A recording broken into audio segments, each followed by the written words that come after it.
I arrived at my parents' luxurious suburban home for Christmas Eve dinner, with my son Tyler expecting the usual family gathering. Instead, my father Harold blocked Tyler at the door, declaring, "Losers aren't welcome for Christmas," after discovering Tyler is taking prerequisites at community college instead of going directly to a prestigious university. My mother Patricia nodded approvingly, while Tyler's cousin Brad smirked and added, "This is just embarrassing." I watched my 18-year-old son's face crumble as my family humiliated him, publicly feeling my protective instincts surge. The cold December air bit at our faces as we stood on the front porch of my childhood home, the warm yellow glow from inside mocking the frigid reception we were receiving. Harold's voice carried that familiar tone of superiority that had made my teenage years miserable, but hearing it directed at Tyler made my blood boil in ways I had never experienced. "You heard me correctly, Katie." Harold continued, his 6-foot frame blocking the doorway completely. "We don't reward failure in this family, and we certainly don't celebrate it during the holidays." Tyler's shoulders sagged beneath his carefully chosen Christmas sweater, the navy blue one, with the small reindeer pattern that he had picked specifically because he thought his grandmother would find it charming. I watched him fidget with the wrapped present in his hands, a handmade photo album filled with his academic achievements and volunteer work from high school. "Dad, what are you talking about?" I managed to ask, though my voice sounded strange and distant. "Tyler's done nothing wrong." Patricia appeared behind Harold, her perfectly styled silver hair catching the porch light. She wore her expensive burgundy dress, the one she reserved for special occasions, when she wanted to remind everyone of the family's financial status. Her lips were pressed into a thin line of disapproval. "Nothing wrong," she repeated, her voice dripping with disdain. "Katie, your son is attending community college. Community college. Do you understand how that reflects on our family name, or—" I felt Tyler stiffen beside me, and I could practically hear his heart breaking. This was supposed to be a celebration, a time for family and love and gratitude. Instead, my parents were treating my brilliant, hard-working son like he had committed some unforgivable sin. "We've been preparing for this conversation for weeks," Harold announced, and something cold settled in my stomach. "Your mother and I have discussed this extensively. We cannot continue to pretend that Tyler's choices are acceptable." Preparing? I echoed the word, feeling foreign on my tongue. Patricia stepped forward, her expensive perfume mixing with the scent of pine and cinnamon wafting from inside the house. "We've spoken to the entire family, Katie. Everyone agrees that tough love is what Tyler needs right now." My heart hammered against my ribs as the implications of her words sank in. "Everyone—" "Your brother Mark is inside with Jennifer and Brad," Harold explained with satisfaction. "They understand our position. Brad has been accepted to Yale's pre-med program with a full scholarship. He's what we call family material. Tyler, on the other hand—" He gestured dismissively at my son, who stood frozen beside me like a deer caught in headlights. Tyler's dark eyes, so much like his father's, were filling with tears that he was desperately trying to hold back. "We even prepared a proper place setting," Patricia added with cruel efficiency. 5 places for 5 family members. Tyler simply doesn't qualify for inclusion tonight." The front door opened wider, and I could see into the dining room where the antique mahogany table gleamed under the crystal chandelier. 5 plates were indeed set with my mother's finest china, the pattern with the delicate blue roses that had been passed down through generations. 5 sets of silverware, 5 cloth napkins, 5 wine glasses. The absence of a 6th setting felt like a physical blow. "You planned this," I whispered, understanding flooding through me like ice water. "You actually planned to exclude him." "We planned to teach him a lesson," Harold corrected. "Sometimes reality is the best instructor." Brad's voice drifted from inside the house, loud and confident, as he described his latest academic achievement to someone. My nephew had always been the golden child, the one who met every expectation and exceeded every goal. But hearing his success used as a weapon against Tyler made me want to scream. "Tyler works harder than any of us," I said, my voice gaining strength. He's maintained a 4.0 GPA while working 3 jobs. He's more dedicated than most adults I know. Dedication to mediocrity is still mediocrity, Patricia replied smoothly. We've been telling our neighbors that Tyler is taking a gap year to figure himself out. It's been quite embarrassing when they ask follow-up questions. Tyler made a small sound beside me, somewhere between a whimper and a gasp. I looked at him and saw that his face had gone completely pale, his freckles standing out starkly against his skin. The photo album in his hands was shaking. We've also been in contact with the neighbors about their children's college acceptances, Harold continued. The Hendersons' daughter got into Princeton. The Murphys' son is attending Harvard Medical School. When people ask about Tyler, he trailed off meaningfully, letting the implication hang in the air like smoke. You've been lying about him. I realized my voice barely above a whisper. We've been protecting the family reputation, Patricia corrected, which is more than you've been doing as his mother. The words hit me like a slap across the face. 20 years of feeling inadequate in my parents' eyes came rushing back, every criticism and disappointed sigh echoing in my memory. But this wasn't about me anymore. This was about my son, my sweet, brilliant, hardworking son who deserved better than this cruelty. We're leaving, I announced, reaching for Tyler's arm. No, Harold said firmly. You're welcome to come inside, Katie. You're our daughter, and despite your poor choices, we love you. But Tyler needs to learn that actions have consequences. Perhaps spending Christmas alone will motivate him to make better decisions about his future. The suggestion that they expected me to abandon my son and enjoy dinner while he sat alone somewhere was so outrageous that I couldn't immediately respond. The audacity of it rendered me speechless. He's not family material anymore, Patricia added with finality. Not until he proves he can live up to our standards. Tyler dropped the photo album and it hit the concrete porch with a soft thud. The carefully wrapped package split open, revealing pages of his achievements scattered across the ground. Academic awards, volunteer certificates, recommendation letters from teachers who believed in him. The wind caught some of the papers, sending them skittering across the lawn like fallen leaves. And that was when Harold delivered the final blow. We're also removing Tyler from our will, he announced with satisfaction. Consider it tough love for a failure. The warmth that escaped through the open door felt like mockery against my frozen face as Harold's words echoed in my ears. Tyler bent down to gather the scattered papers from his ruined photo album, his movements mechanical and defeated. I wanted to help him, to shield him from this humiliation, but I was paralyzed by the sheer cruelty of what was happening. You can't be serious, I managed to say, though my voice sounded weak even to my own ears.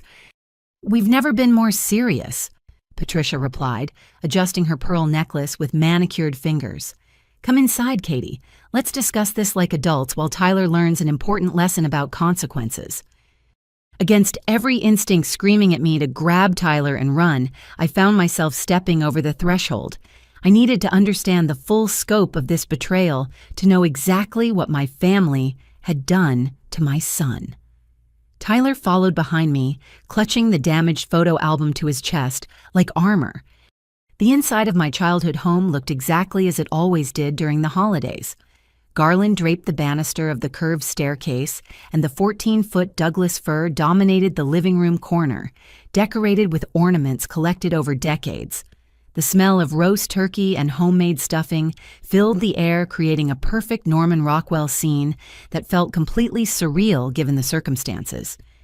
Mark emerged from the kitchen carrying a bottle of wine, his face lighting up when he saw me.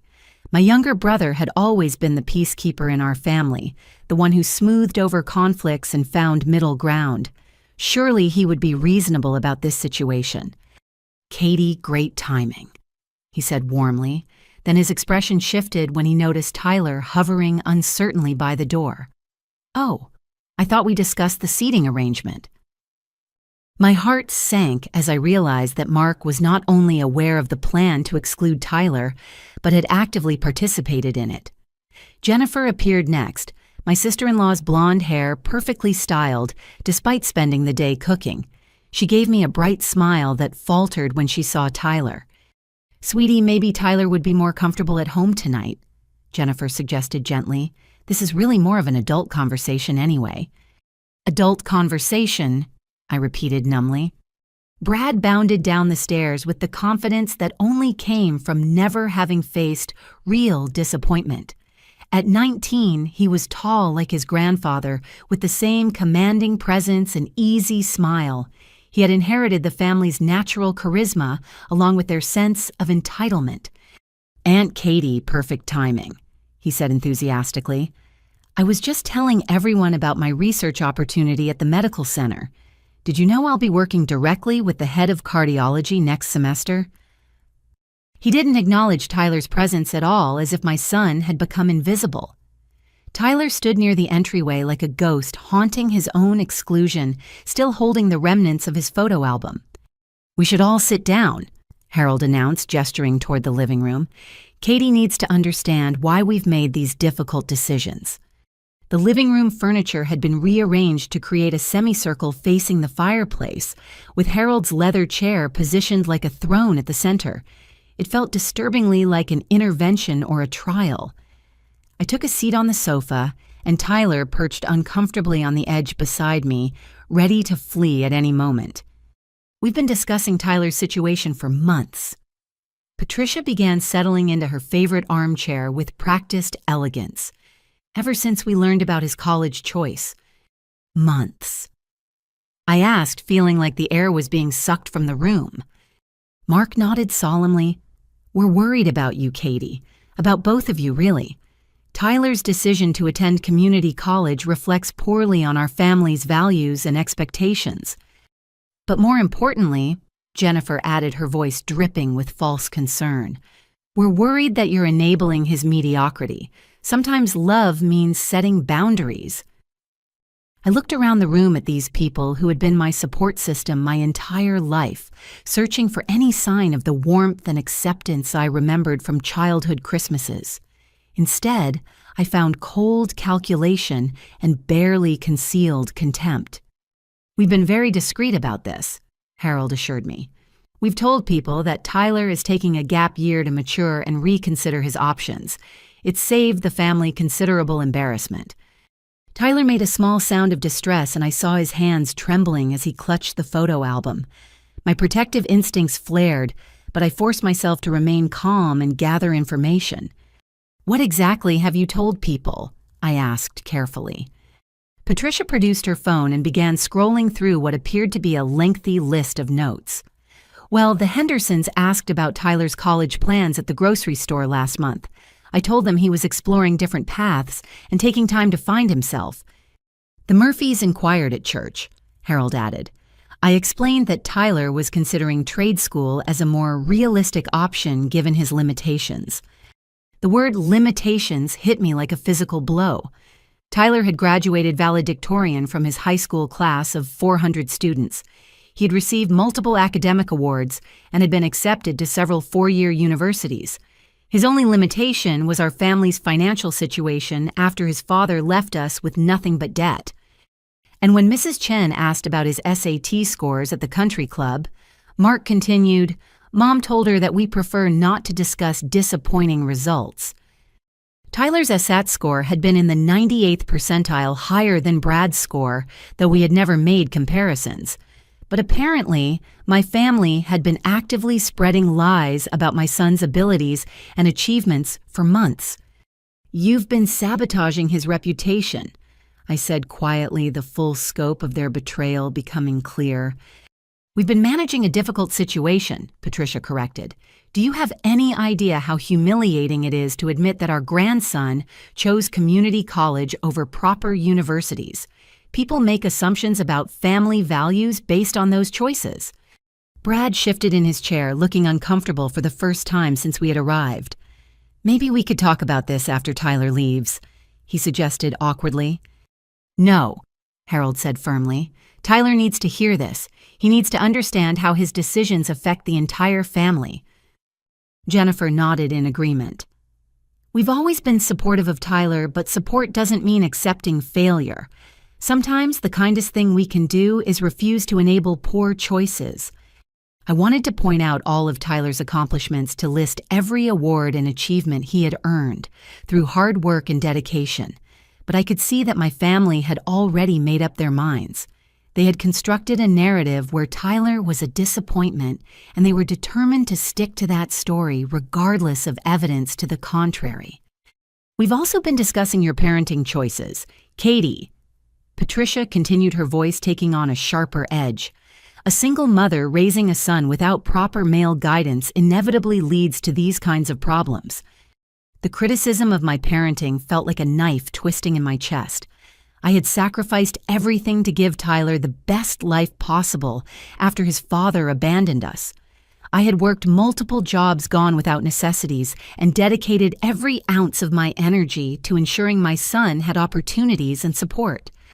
Tyler's father leaving was the best thing that ever happened to us, I said, quietly, surprising myself with the vehemence in my voice.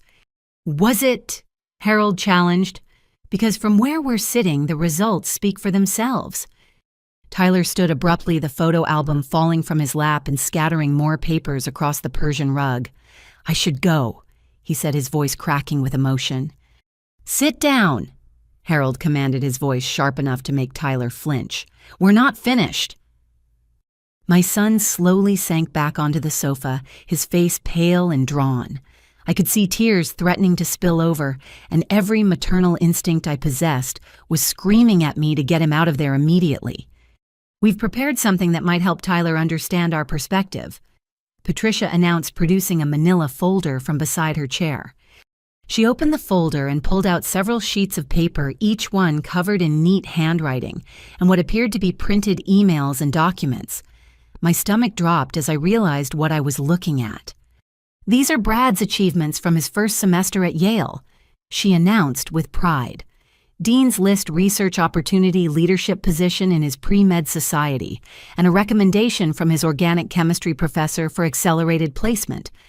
She spread the papers across the coffee table like a winning poker hand, each document highlighting Brad's success in vivid detail. Then she produced another folder, this one noticeably thinner. And these are Tyler's community college transcripts and course listings. She continued, her voice dripping with disappointment. Basic biology, introductory chemistry, general education requirements that most students complete in high school. The comparison was designed to be humiliating, and it worked perfectly. Tyler stared at the contrast between his cousin's achievements and his own modest course load, his shoulders sagging with shame. Do you see the difference? Harold asked pointedly. One grandson is excelling at an elite institution, building a foundation for medical school and a prestigious career. The other is repeating high school coursework at a community college. What they didn't understand, what they refused to acknowledge, was that Tyler's path was not a reflection of his ability, but of our financial reality. Community college was a strategic choice that would allow him to complete his prerequisites without accumulating crushing debt, giving him a better foundation for medical school applications. But explanation felt pointless in the face of such willful ignorance. We love Tyler, Jennifer said softly, but love sometimes means setting boundaries. We can't continue to pretend that all choices are equal when they clearly are not. Mark nodded in agreement. We've talked about this extensively as a family, Katie. We think the kindest thing we can do is stop enabling Tyler's denial about his situation. Denial. I asked, my voice barely above a whisper. Denial about his intellectual limitations, Patricia clarified. Denial about realistic career expectations. Denial about the importance of family reputation and standards. Tyler made a choked sound that might have been a sob, and I felt something break inside my chest. These people who were supposed to love and support him were systematically destroying his confidence and self-worth. We're removing Tyler from family events until he demonstrates real improvement in his choices and attitude, Harold announced with finality. No more birthday celebrations, no more holiday gatherings, no more family vacations. He's welcome to return when he's ready to meet our expectations. The room fell silent except for the crackling of the fireplace and Tyler's barely audible breathing. Outside, snow had begun to fall, coating the windows with a thin layer of white that made the warm room feel even more isolated from reality. "This is not negotiable," Patricia added. "We've discussed it thoroughly and we're all in agreement. Even Brad supports our decision." I looked at my nephew, who had the decency to appear ashamed of his complicity. But shame was not the same as courage, and he remained silent as his grandparents systematically destroyed his cousin's sense of belonging and worth. The most devastating part was not just the cruelty of their decision, but the calculated nature of it. This was not a moment of anger or disappointment that could be forgiven and forgotten. This was a deliberate campaign to exclude and humiliate my son, planned and executed with cold precision. And as I sat in that room surrounded by my family, I realized that Tyler and I were completely alone. The silence stretched between us like a taut wire ready to snap, broken only by the soft ticking of the grandfather clock in the corner and the occasional pop from the fireplace. Tyler sat rigid beside me, staring down at the scattered comparison papers that painted him as a failure. His breathing had become shallow and rapid, and I could practically feel the walls closing in around him. "I want to say something," Tyler said suddenly, his voice so quiet we all had to strain to hear him.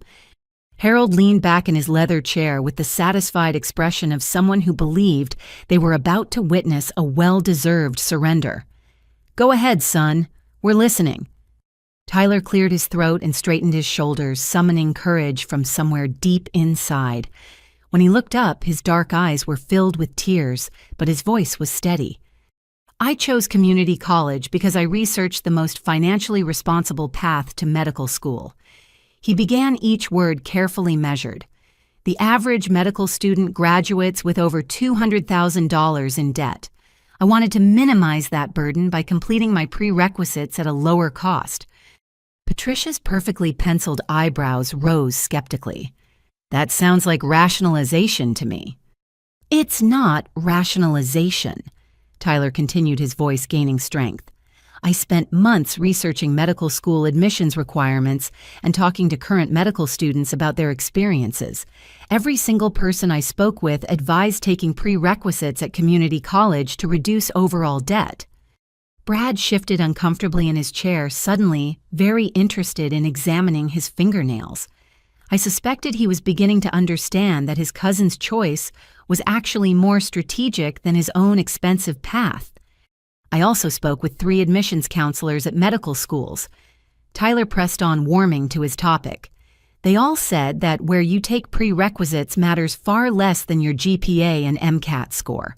A 4.0 GPA from community college is better than a 3.5 GPA from an expensive university." Harold's expression was darkening by the minute. This was not the broken apology he had been expecting. "Furthermore," Tyler said, his confidence growing, "I've been working 3 part-time jobs while maintaining perfect grades. I work at the campus tutoring center where I help struggling students with biology and chemistry. I work weekends at the medical equipment supply company where I've learned about hospital operations and medical technology. And I work evenings at the veterinary clinic where I've gained hands-on experience with medical procedures and patient care." The room had fallen completely silent. Even the fire seemed to have stopped crackling. "Those jobs aren't just about money," Tyler continued, his voice growing stronger with each word. "They're about building experience and understanding the medical field from multiple perspectives. I've learned more about medicine and patient care in the past 6 months than most pre-med students learn in 2 years of classroom theory." I felt a surge of pride so intense it made my chest ache. My son was defending himself with intelligence and grace, presenting facts instead of emotions, logic instead of pleas. But Harold was not impressed. "That's a very pretty speech," he said dismissively, "but it doesn't change the fundamental reality. You're attending community college because you couldn't get into a real university." "That's not true," Tyler said quietly. "I was accepted to State University with a partial scholarship, and I was accepted to the honors program at Regional University with a full academic scholarship. The admission hung in the air like a bomb waiting to explode. I watched as my family processed this information, their carefully constructed narrative beginning to crumble around them. "Then why didn't you accept?" Jennifer asked, confusion evident in her voice. Tyler looked down at his hands, and I could see him struggling with whether to reveal the truth. When he looked up again, his eyes found mine, and I saw the pain and love and determination that had carried him through so many challenges. "Because my mom has been struggling financially since Dad left," he said simply. "She's been working 2 jobs to keep us afloat, and she's been putting money aside for my education, even though I know we can't afford it. I chose community college so she wouldn't have to sacrifice anymore for my dreams."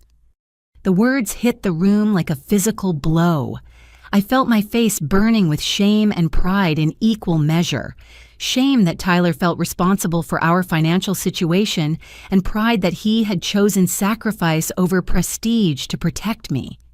"Mom's been skipping meals to save money for my textbooks," Tyler continued, his voice breaking slightly. "She's been wearing the same winter coat for 5 years because every spare dollar goes toward my future. She sold her engagement ring last year to pay for my SAT prep course, and she doesn't know that I know about it." Tears were streaming down my face now, and I couldn't have spoken even if I had known what to say. Tyler had been protecting me just as fiercely as I had been trying to protect him. "So when people ask me why I chose community college," Tyler said, looking directly at Harold, "I tell them it's because I'd rather graduate debt-free than burden my mother with loans she can't afford. I tell them it's because I'm mature enough to prioritize substance over status." Brad finally looked up from his hands, his face flushed with what might have been embarrassment or admiration. But Harold's response was swift and brutal. "That's exactly what I mean about making excuses," he said coldly. "Real men don't whine about difficult circumstances. They overcome them." The words hit Tyler like a slap, and I watched my son's newfound confidence crumble in real time. "Real men don't blame their mothers for their limitations," Patricia added with cutting precision. "They take responsibility for their own failures." Tyler's face went white, and his hands began trembling again. The courage that had carried him through his defense evaporated in the face of such calculated cruelty. "I'm sorry," he whispered, his voice barely audible. "I'm sorry I'm not good enough. I'm sorry I'm embarrassing the family. I'm sorry I'm not like Brad." "Don't apologize to us," Harold said with satisfaction. "Apologize to your mother for putting her in this position. Apologize to your cousin for making his achievements look bad by comparison." Brad finally spoke up, his voice strained. "Grandpa, maybe that's enough." "No," Harold snapped. "It's not enough. Tyler needs to understand that his choices affect everyone around him. His mediocrity reflects on our family name, our reputation, our standing in the community." Tyler doubled over slightly as if he had been punched in the stomach. When he looked up again, his face was streaked with tears. "I've been working 60 hours a week while carrying a full course load," he said brokenly. "I haven't had a day off in 6 months. I study until 2 in the morning and get up at 6 for my shift at the clinic. I'm exhausted all the time, but I keep going because I want to make everyone proud." "Well, you've failed," Patricia said with clinical precision. "We're not proud, we're embarrassed." The words hung in the air like poison, and I watched my son's spirit break in real time. Tyler had poured his heart out, had explained his sacrifices, and his reasoning had shown them the depth of his love and dedication, and they had used it all against him. "I've been planning to change my last name after I graduate," Tyler said suddenly, his voice hollow and defeated. "I didn't want to embarrass the family anymore. I figured if I wasn't really part of it, then my choices wouldn't reflect on anyone else." The admission hit me like a physical blow. My son had been planning to erase his connection to us entirely, rather than continue to disappoint his grandparents. "I've been thinking about cutting contact with everyone after I turn 18. He continued, his voice growing smaller with each word. "Maybe if I just disappeared, you could all pretend I never existed. Then Brad could be the only grandson, and you wouldn't have to be ashamed anymore." Harold leaned forward with interest rather than concern. "That's actually not a terrible idea," he said thoughtfully. "A clean break might be best for everyone involved." Patricia nodded in agreement. Sometimes the kindest thing we can do is let people find their own level without the pressure of family expectations. I stared at my parents in complete shock. They were actually entertaining the idea of my son removing himself from their lives entirely. They were discussing his self-imposed exile like it was a reasonable solution to their embarrassment. "I could change my name to my mom's maiden name," Tyler offered desperately, "or I could just use a completely different name. Whatever would be easier for the family." "Tyler, stop," I said, finally finding my voice again. But he was beyond hearing me. The dam had broken and years of feeling inadequate were pouring out. "I know I'm not smart enough." He continued, his voice cracking with emotion. "I know I'll never be good enough. I know I'm a disappointment and a burden and an embarrassment. I just want to stop hurting everyone by existing." The room fell silent except for Tyler's quiet sobbing.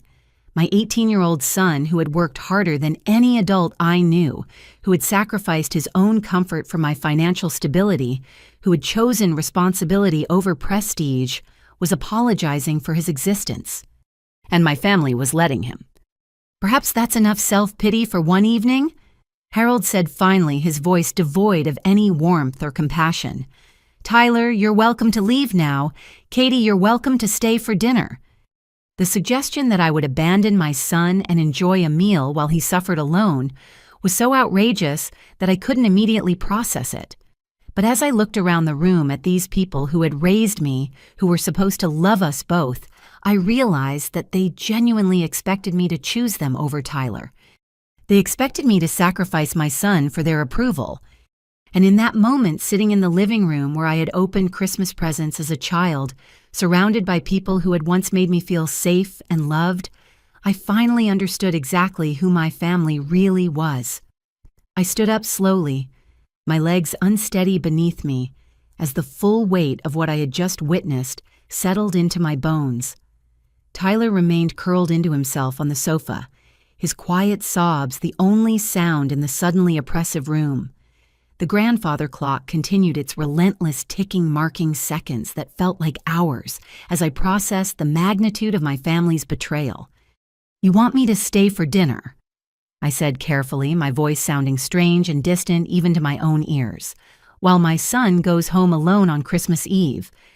Patricia smoothed her burgundy dress and nodded as if this were the most reasonable request in the world. "Tyler has made his choices, Katie. Now he needs to live with the consequences. But you're always welcome here. You're our daughter."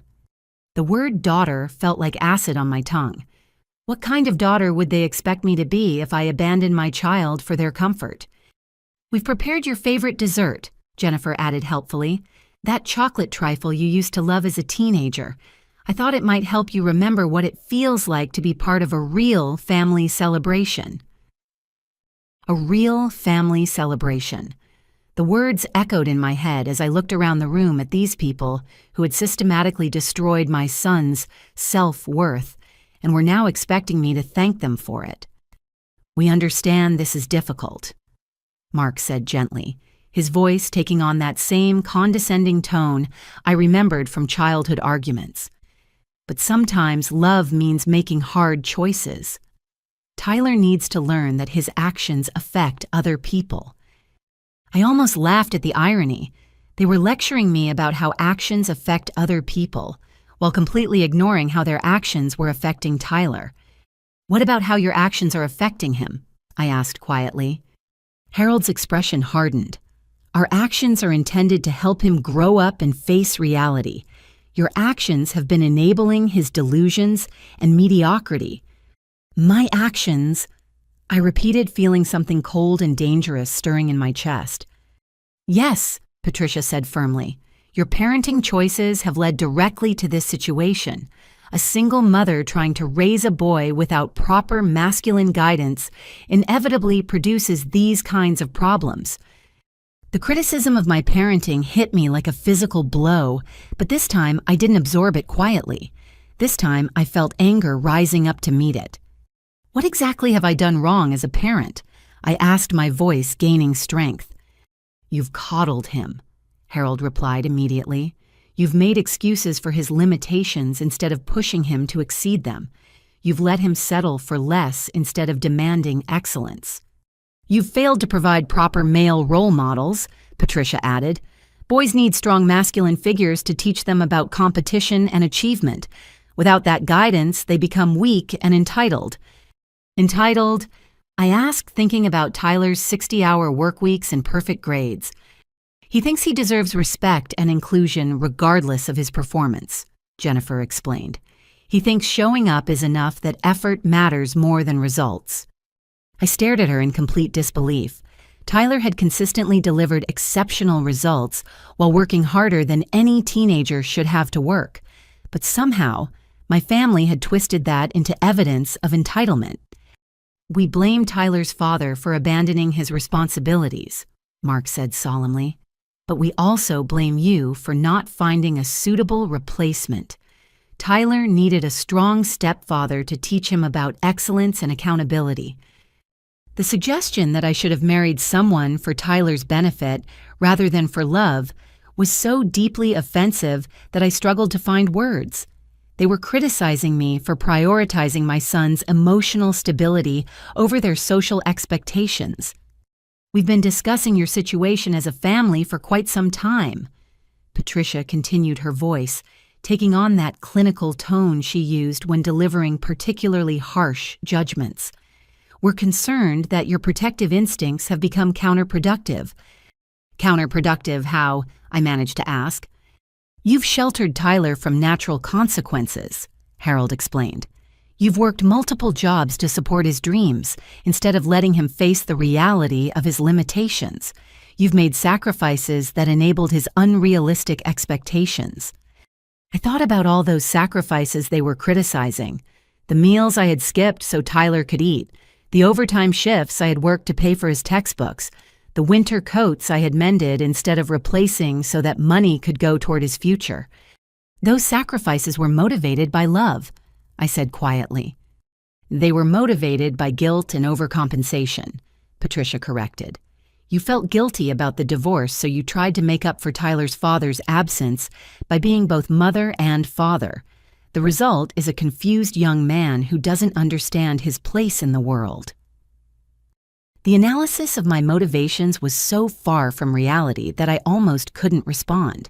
I had made sacrifices because I loved my son and wanted him to have opportunities, not because I felt guilty about anything. "We're not trying to hurt your feelings, Katie," Jennifer said gently. "We're trying to help you see the situation clearly. Sometimes love means setting boundaries and allowing natural consequences to teach important lessons." "Natural consequences," I repeated slowly.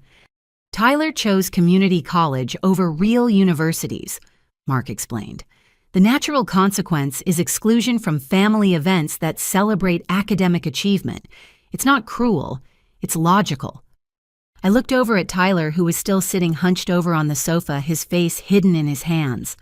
My brilliant, hard-working, kind-hearted son, who had sacrificed his own comfort to protect me from financial strain. "We've also been concerned about your influence on Tyler's decision-making," Harold continued. "Your financial struggles have created a scarcity mindset that prevents him from pursuing excellence." "Scarcity mindset," I echoed. "He's so focused on saving money that he can't see the bigger picture," Patricia explained. "Sometimes you have to invest in quality to achieve real success.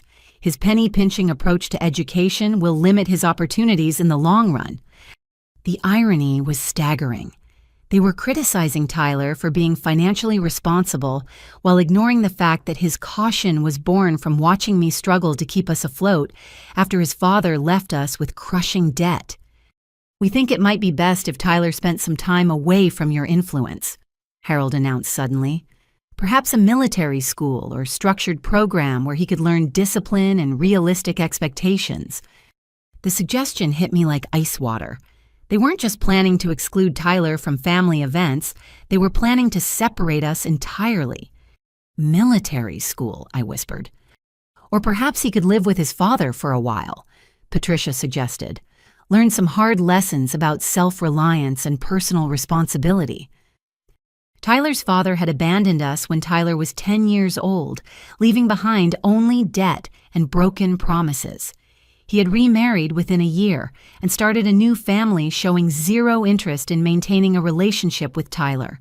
The suggestion that Tyler should live with a man who had rejected him was breathtakingly cruel. His father wants nothing to do with him, I said, my voice cracking with emotion. Perhaps that would motivate Tyler to become more worthwhile, Harold replied with cold logic. Nothing teaches a young man about excellence like being forced to earn approval from a demanding father figure. I stared at my father in complete horror. He was suggesting that Tyler should be emotionally abused and rejected as a form of character building. We're also concerned about Tyler's influence on Brad, Jennifer added suddenly. Brad has been asking questions about community college and wondering if he should consider a more affordable path. We can't allow Tyler's mediocrity to contaminate Brad's excellence. The fear that Tyler's practical wisdom might influence Brad to make financially responsible choices was apparently more threatening to them than Tyler's emotional well-being. Brad is already enrolled at Yale, I pointed out. Yes, but he's been questioning whether the debt is worth it, Mark explained. Tyler's example of settling for less is making Brad wonder if he should transfer to a state school to save money. The horror of it was becoming clear. They weren't just punishing Tyler for his choices. They were afraid his intelligence and maturity might influence Brad to make similarly wise decisions. We need Tyler to understand that his choices don't exist in a vacuum, Patricia concluded. When he settles for mediocrity, it affects everyone around him. When he chooses community college over real universities, it sends a message that excellence isn't important. I looked around the room one more time, taking in the faces of people who had been my support system for 37 years. People who had celebrated my birthdays, attended my graduation, comforted me during my divorce. People who had held Tyler as a baby and taught him to ride a bicycle and cheered at his baseball games. And now they were systematically destroying him in the name of family values and social expectations. I understand now, I said quietly, and I saw relief flash across several faces. But they had misunderstood my meaning entirely. I understood that my family's love was conditional on meeting their expectations. I understood that their support came with strings attached and could be withdrawn at any moment. I understood that they valued appearances more than actual character status, more than kindness and conformity, more than integrity. Most importantly, I understood that Tyler and I were not safe here. We never had been. Good, Harold said with satisfaction. Then you understand why Tyler needs to leave and why you should stay for dinner. Sometimes the kindest thing we can do is allow people to face the natural consequences of their choices. I reached down and touched Tyler's shoulder gently. He looked up at me with red-rimmed eyes, his face streaked with tears and filled with shame that he had never earned. We're leaving, I said simply. Katie, don't be dramatic, Patricia sighed. Tyler can go home and think about what we've discussed. You don't need to leave with him. Yes, I said, helping Tyler to his feet. I do. And for the first time that evening, I felt completely certain about something. I was choosing my son over their approval, and it felt like the first honest decision I had made in years. Tyler and I gathered the scattered papers from his photo album in tense silence, while my family watched from their semicircle of judgment. Every photograph and certificate felt heavier in my hands as I realized these achievements meant nothing to the people who should have celebrated them most.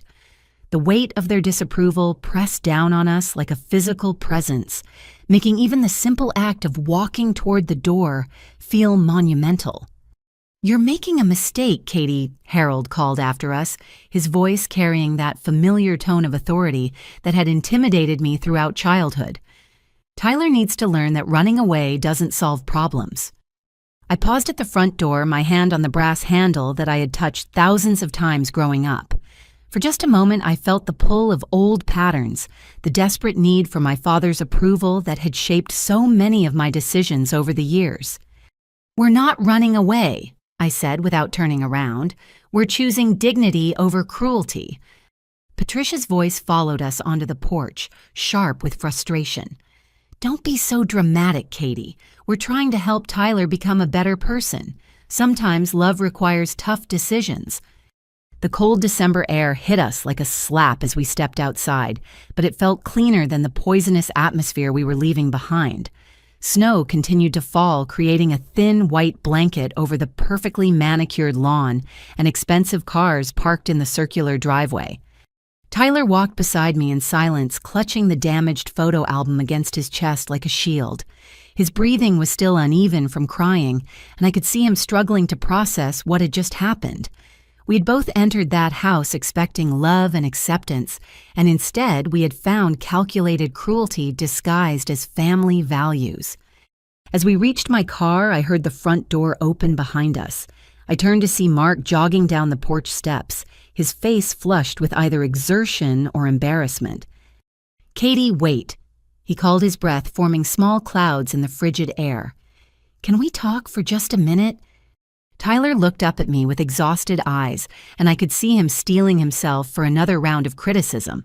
But something in Mark's expression seemed different from the cold dismissal we had just experienced. "Get in the car and warm up," I told Tyler gently. "I'll be right there." My son climbed into the passenger seat without argument, and I watched him turn up the heat and pull his jacket tighter around himself.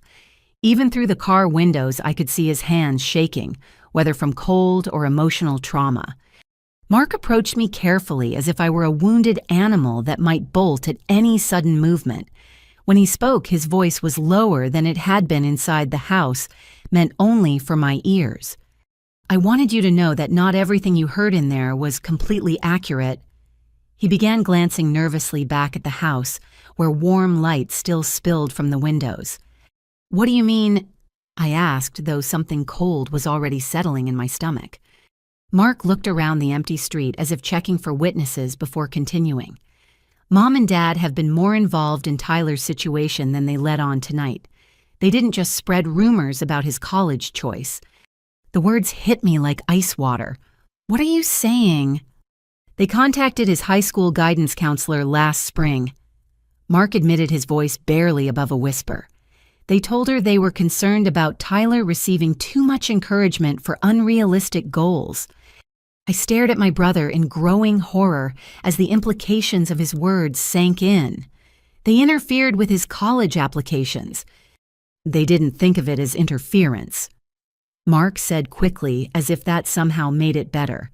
"They thought they were protecting him from future disappointment by encouraging more realistic expectations." My hands clenched into fists at my sides as I processed this betrayal. Tyler's guidance counselor, Mrs. Rodriguez, had always been one of his strongest advocates. She had helped him research scholarship opportunities and had written glowing recommendation letters for his applications. If my parents had convinced her to undermine his efforts, what exactly did they tell her? I asked, my voice deadly quiet. Mark shifted uncomfortably, clearly regretting his decision to share this information. They said that Tyler had unrealistic expectations about his academic abilities. They suggested that his test scores might have been inflated or that his grades didn't reflect real understanding. The systematic nature of their sabotage was becoming clear, and it was far worse than I had imagined. They had not only embarrassed Tyler socially, but had actively worked to destroy his educational opportunities. They also called the State University Admissions Office. Mark continued, his voice growing even quieter. They said they had concerns about a scholarship recipient and wanted to share additional information about his character. I felt the world tilt slightly around me as I understood what he was telling me. Tyler had been accepted to State University with a partial academic scholarship that would have covered most of his tuition. He had been thrilled about the opportunity, spending hours researching their pre-med program and planning his course schedule. Then suddenly, and without explanation, the university had contacted him to say that his scholarship was being re-evaluated due to new information about his application. They had never provided specifics, and Tyler had been devastated by what seemed like a random administrative decision. They cost him his scholarship. I whispered, the pieces finally falling into place. Mark nodded miserably. They told the admissions office that Tyler had misrepresented his volunteer work and that his academic achievements were the result of grade inflation rather than real ability. Tyler had spent 2 years volunteering at the local animal shelter working with injured and abandoned pets while learning basic veterinary skills. He had also tutored struggling students at his high school, helping dozens of classmates improve their grades in math and science. The suggestion that he had misrepresented these experiences was not just false, but deliberately malicious. "Why are you telling me this?" I asked, though I was not sure I wanted to hear the answer.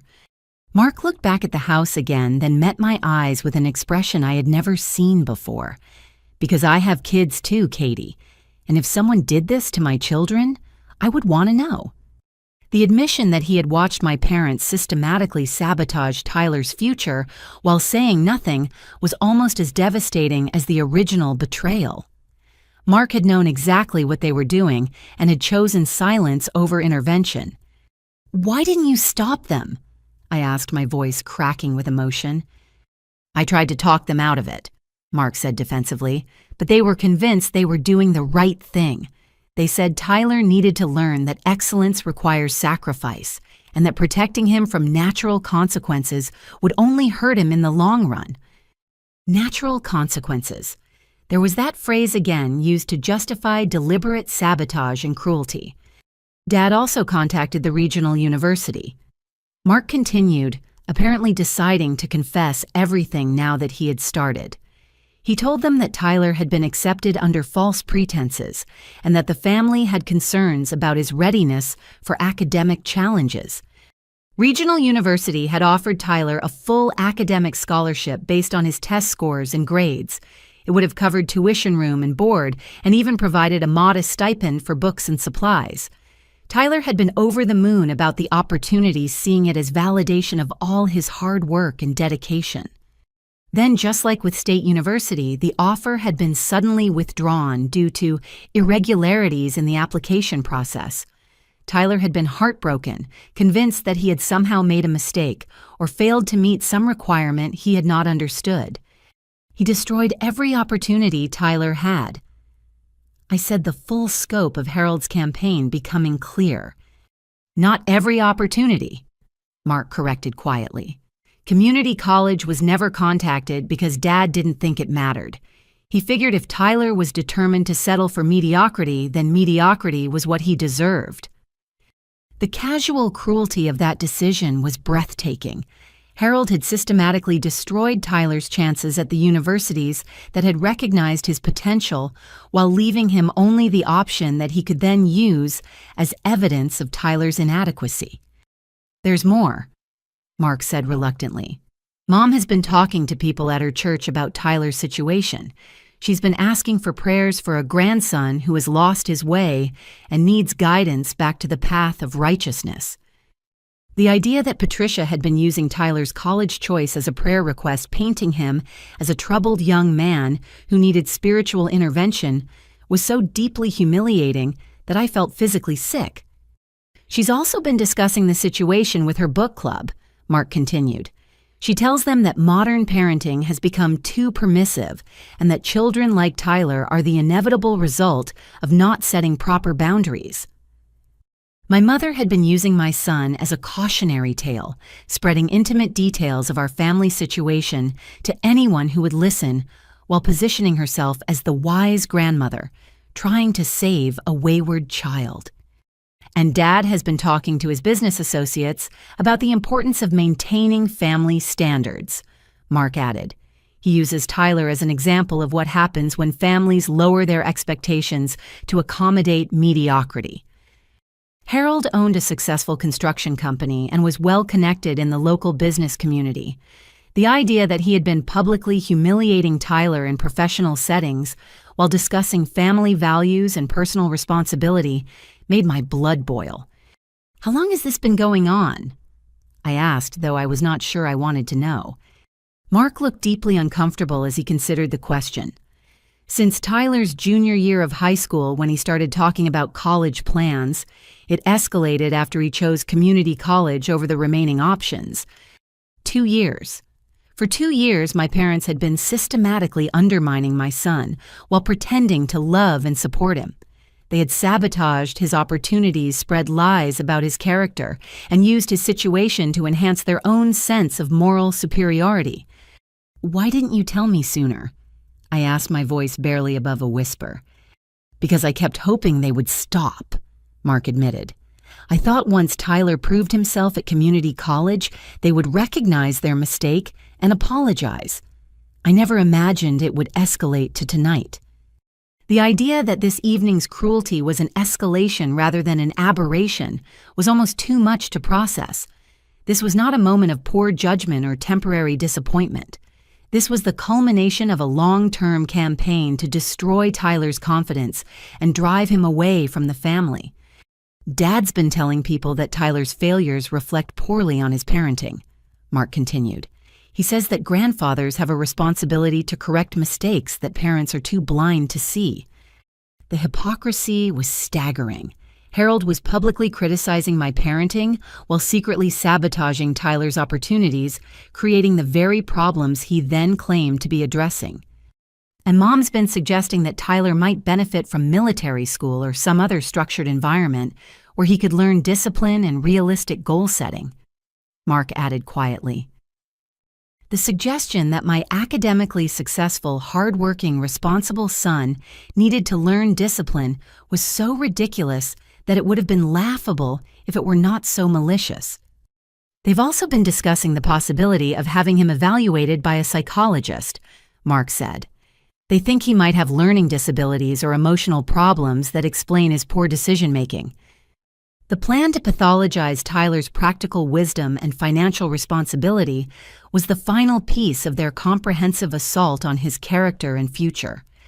I looked through the car window at Tyler, who was sitting quietly with his head leaning against the cold glass. My brilliant, kind, hard-working son, who'd been carrying the weight of his grandparents' disapproval and sabotage for 2 years without understanding why his opportunities kept disappearing. "I should have told you sooner," Mark said quietly. "I'm sorry, Katie, I really am." But his apology felt hollow and meaningless in the face of 2 years of silence, while Tyler suffered. Mark had watched my parents destroy my son's opportunities and had chosen family loyalty over basic human decency. "I need to go," I said, turning away from him. "Katie, wait," Mark called after me. "What are you going to do?" I paused with my hand on the car door handle and looked back at my brother, seeing him clearly for the first time in my life. "I'm going to protect my son," I said simply, "since no one else in this family will." And as I climbed into the car beside Tyler, I realized that I finally understood exactly what kind of people I was dealing with. They had not just excluded Tyler from Christmas dinner. They had spent 2 years systematically destroying his future while pretending to love him. And they were about to learn that they had made a terrible mistake. The drive home was silent except for the gentle hum of the heater and the soft sound of Tyler's breathing as he stared out at the snow-covered streets. I kept glancing at him from the corner of my eye, watching the way he hunched his shoulders, as if trying to make himself smaller and disappear entirely. Every few minutes he would wipe his eyes with the sleeve of his Christmas sweater, the one he had chosen so carefully because he thought it would make his grandmother smile. When we pulled into our small driveway, Tyler made no move to get out of the car. He sat motionless, still clutching the damaged photo album, staring at our modest 2-bedroom house with its cheerful Christmas lights blinking in the darkness. "I'm sorry, Mom," he said suddenly, his voice barely audible. "I'm sorry I ruined Christmas. I'm sorry I'm such a disappointment." The words hit me like physical blows, each apology driving home how thoroughly my family had convinced him that their cruelty was somehow his fault. "Tyler, look at me," I said, gently, waiting until his dark eyes met mine. "You have nothing to apologize for. Nothing that happened tonight was your fault." "But they're right," he whispered. "I am a failure. I couldn't even get into a real university, and now I'm embarrassing everyone by pretending I can become a doctor." The self-doubt in his voice was devastating because I could hear echoes of Harold and Patricia's poison in every word. They had planted seeds of inadequacy that were now growing into full-blown self-hatred. "You are not a failure," I said firmly. "You are one of the most successful people I know, and I'm not saying that because I'm your mother. I'm saying it because it's true." Tyler shook his head sadly. "Mom, you don't have to lie to make me feel better. I know what I am." Before I could respond, my phone buzzed with a text message. I glanced down to see Patricia's name on the screen, and my stomach immediately tightened with dread. "Who is it?" Tyler asked, noticing my expression. I hesitated, not wanting to expose him to any more toxicity from my family, but something told me that hiding their continued harassment would not protect him in the long run. "It's your grandmother," I said carefully. "She's asking if we want to come back for dessert." Tyler's face crumpled with a mixture of hope and fear. Even after everything that had happened, part of him still desperately wanted his grandparents' acceptance and love. "Maybe I should apologize," he said quietly. "Maybe if I promised to try harder to be better." "Tyler, no," I said firmly. "You are not going back there to be abused again." But my phone was buzzing again with another message, then another. Patricia was not giving up easily. Tyler reached for my phone before I could stop him reading the messages with growing distress. "She says they saved my favorite cookies," he said, his voice filled with longing. "She says they want to give me another chance to make things right." I took the phone back and read the full string of messages, my anger building with each manipulative word. Patricia was using Tyler's love for his family and his desperate need for approval to lure him back into their trap. "We should go back," Tyler said suddenly, his voice gaining urgency. "I can do better. I can make them proud." "How, I asked gently. "How can you do better than perfect grades while working 3 jobs? Tyler thought for a moment, his face scrunched in concentration as he tried to solve an impossible puzzle. "I could transfer to State University next year," he suggested desperately. "I could take out loans and pay them back later, or maybe I could work more hours and save up enough to afford the tuition." The fact that he was willing to sabotage his own financial future just to earn his grandparents' approval broke my heart completely. "I could change my major." He continued his ideas, becoming more frantic. "Maybe medicine isn't realistic for someone like me. I could study business or accounting or something more practical." "Tyler, stop," I said, reaching over to take his hands in mine. "You are not changing anything about yourself to accommodate their cruelty." But Tyler was spiraling now, his need for family acceptance overriding all logic and self-preservation. "Maybe I could live with Dad for a while," he suggested, echoing Harold's earlier recommendation. "Learn some discipline and responsibility. Maybe if I became more like what they want." The idea that Tyler would voluntarily submit himself to his absent father's indifference just to win his grandparents' approval was so heartbreaking that I felt tears threatening again. My phone buzzed with another message, and this time Tyler grabbed it before I could react. His face went white as he read whatever Patricia had written. "What does it say?" I asked, though I was dreading the answer. Tyler handed me the phone without speaking, his hands trembling slightly. The message was longer than the others, written with Patricia's characteristic blend of false concern and subtle manipulation. "Tyler, your grandfather and I have been talking, and we realized that tonight was very difficult for you. We want you to know that our love for you hasn't changed, even though we're disappointed in your choices. If you're willing to have an honest conversation about your future and consider some alternatives to your current path, we'd be happy to include you in our Christmas celebration. We've always believed in second chances for people who are truly ready to grow and change." The message was perfectly crafted to make Tyler feel like his grandparents' cruelty was actually loving concern, and that their acceptance was still possible if he would just abandon his dreams and submit to their expectations. "See," Tyler said desperately, "they still love me. They want to give me another chance." "Tyler," I said carefully, "what do you think they mean by considering alternatives to your current path?" He was quiet for a moment, thinking through the implications. "Maybe they want me to look at different career options or different ways to pay for school." Or maybe they want you to give up on medical school entirely, I suggested gently. Tyler's face fell as the reality of their conditional love began to sink in. But if that's what it takes to be part of the family again? No, I said firmly. Being part of a family should not require you to abandon your dreams. But Tyler was already pulling out his own phone, his fingers moving quickly across the screen as he composed a response to Patricia's message. "What are you writing?" I asked, trying to keep the panic out of my voice. "I'm telling them I'm willing to listen to their suggestions." Tyler said, his face filled with desperate hope. "I'm telling them I want to be better." I watched my son sacrifice his dignity and self-worth for the possibility of his grandparents' approval, and I felt something break inside my chest. Tyler had been so thoroughly conditioned to believe that love was conditional on performance that he was willing to negotiate away his entire future for their acceptance. "Tyler, wait," I said, reaching for his phone.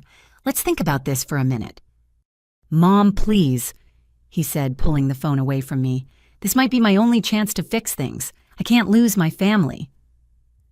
The desperation in his voice was unlike anything I had ever heard before. Tyler was terrified of being alone, of being permanently cut off from the only extended family he had ever known. "I'll do whatever they want," he continued, his voice gaining urgency. "I'll transfer schools, change majors, work more hours, be more responsible. Whatever it takes." Before I could stop him, Tyler had sent the message. Within seconds, my phone was ringing with a call from Patricia. "Don't answer it," I said quickly, but Tyler was already reaching for the phone. "It's Grandma," he said with relief. "She wants to talk to me." I watched in horror as Tyler answered the call, his face immediately brightening with hope as he heard Patricia's voice on the other end. "Yes, I got your message," he said eagerly.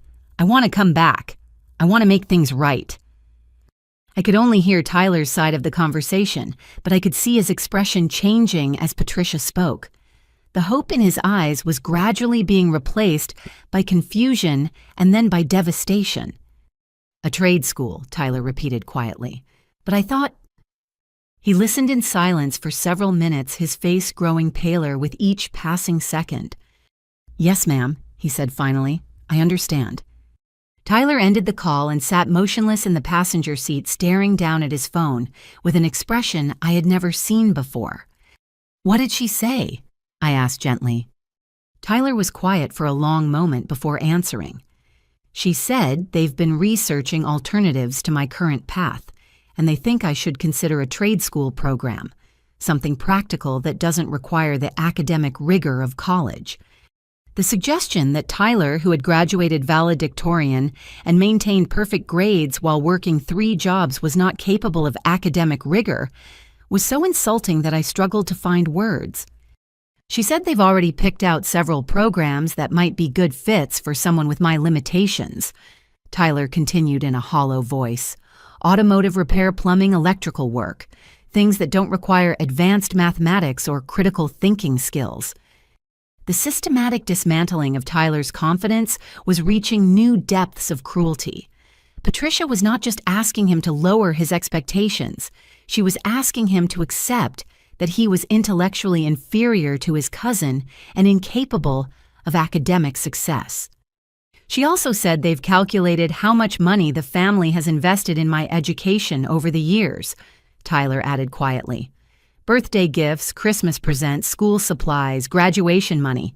She said they'd like me to consider paying it back once I start earning money in a trade." I stared at Tyler in complete shock as the full scope of their manipulation became clear. They were not just asking him to abandon his dreams, they were demanding financial restitution for their previous investment in his education. "How much money?" I asked, though I was afraid to hear the answer. Tyler pulled out his phone and showed me a detailed spreadsheet that Patricia had apparently sent along with her demands. Every birthday present, every Christmas gift, every graduation card with money inside had been carefully cataloged and assigned a monetary value. The total was over $8,000. She said it's not about the money. Tyler explained, his voice growing smaller with each word. "It's about teaching me to take responsibility for the resources that have been wasted on my unrealistic goals." The idea that birthday presents and Christmas gifts were actually loans that could be called in at any moment was so deeply twisted that I could barely process it. My parents had retroactively transformed every gesture of love into a business transaction that Tyler was now expected to repay. "She wants me to sign an agreement acknowledging the debt and promising to pay it back within 2 years of completing trade school," Tyler continued. "She said it would teach me about accountability and help me understand the real cost of my poor decisions." I looked at my 18-year-old son, who was seriously considering signing a document that would saddle him with debt for the crime of accepting birthday presents from his grandparents, and I felt something cold and dangerous settling in my chest. They were not trying to teach Tyler responsibility. They were trying to control and humiliate him, to break his spirit so completely that he would never again have the confidence to pursue his dreams. "Tyler," I said quietly, "what do you want to do?" He looked up at me with eyes full of pain and confusion. "I want my family back, Mom. I want to belong somewhere." The simple honesty of his answer broke my heart completely because I understood exactly how he felt. I had spent my entire life trying to earn my parents' approval, and I had failed Tyler by not protecting him from the same impossible pursuit. "But I also want to be a doctor," he added in a whisper. "I know they think I'm not smart enough, but I really want to help people. I want to make a difference." In that moment, sitting in our driveway with snow falling gently around us, I realized that Tyler was being forced to choose between his family and his dreams. And the fact that this was even a choice showed me exactly how toxic my family had become. "You shouldn't have to choose," I said firmly. "Family should support your dreams, not demand that you abandon them." Tyler nodded sadly, but I could see that he was still tempted to return to that house and sign whatever document they put in front of him. The need for belonging was so strong that he was willing to sacrifice everything else to achieve it. And that was when I realized that protecting Tyler was going to require more than just removing him from tonight's situation. It was going to require me to take action against the people who had been systematically destroying him for 2 years. I sat in the driver's seat watching Tyler wrestle with an impossible decision, and I felt a clarity settle over me that I had never experienced before. For 37 years, I had been trying to navigate my family's expectations and manipulations, always hoping that if I just tried harder or loved more unconditionally, they would eventually accept and support the people I cared about most. But watching them systematically destroy my son had finally shown me who they really were. "Tyler," I said gently, "I need you to do something for me." He looked up from the phone where he had been staring at Patricia's spreadsheet of birthday presents turned into debt. "I need you to call your grandmother back and tell her we'll come back to discuss the trade school option." I continued, my voice steady despite the way my heart was hammering against my ribs. Tyler's face immediately brightened with hope and relief. "Really? You think we should go back?" "I think we need to hear exactly what they're proposing," I said carefully. "But I want you to do something while we're there. I want you to ask a lot of questions about their expectations and get them to explain their reasoning in detail." "Why?" Tyler asked, confusion evident in his voice. "Because I want to understand their position completely before we make any decisions," I replied, which was technically true, though not for the reasons Tyler assumed. Tyler was already dialing Patricia's number, his fingers moving quickly across the screen in his eagerness to repair the relationship with his grandparents. I listened to his side of the conversation, marveling at how quickly his tone shifted from defeated to hopeful. "Yes, we'd like to come back and discuss everything," he said eagerly. "Mom wants to understand all the options you're suggesting." I could hear Patricia's pleased voice through the phone, though I could not make out her specific words. Whatever she was saying was making Tyler's face light up with the first genuine smile I had seen from him all evening. "We'll be there in 15 minutes, Tyler concluded, ending the call and turning to me with excitement. She said they've prepared a whole presentation about career alternatives and that they want to help me find a more realistic path to success. The idea that my parents had prepared a presentation about why Tyler should abandon his dreams was both impressive in its thoroughness and horrifying in its cruelty. But I nodded and smiled as if this were wonderful news. "That sounds very thoughtful of them," I said, starting the car and backing out of our driveway.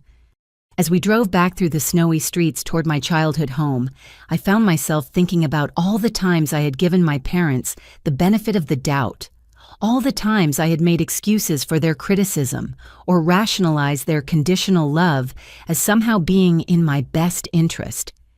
I thought about Tyler at age 10 crying because Grandpa Harold had told him he was too sensitive for baseball and should find a sport for weaker children. I had convinced myself that Harold was just trying to toughen Tyler up, that his criticism came from love and concern. I thought about Tyler at age 13, devastated because Grandma Patricia had compared his school project unfavorably to Brad's and suggested he try something more appropriate for his skill level. I had told myself that Patricia was just encouraging healthy competition between the cousins. I thought about Tyler at age 16, confused and hurt because his grandparents had missed his academic awards ceremony, but had driven 3 hours to attend Brad's baseball tournament that same weekend. I had made excuses about scheduling conflicts and prior commitments. For years, I had been enabling their emotional abuse by refusing to see it for what it was.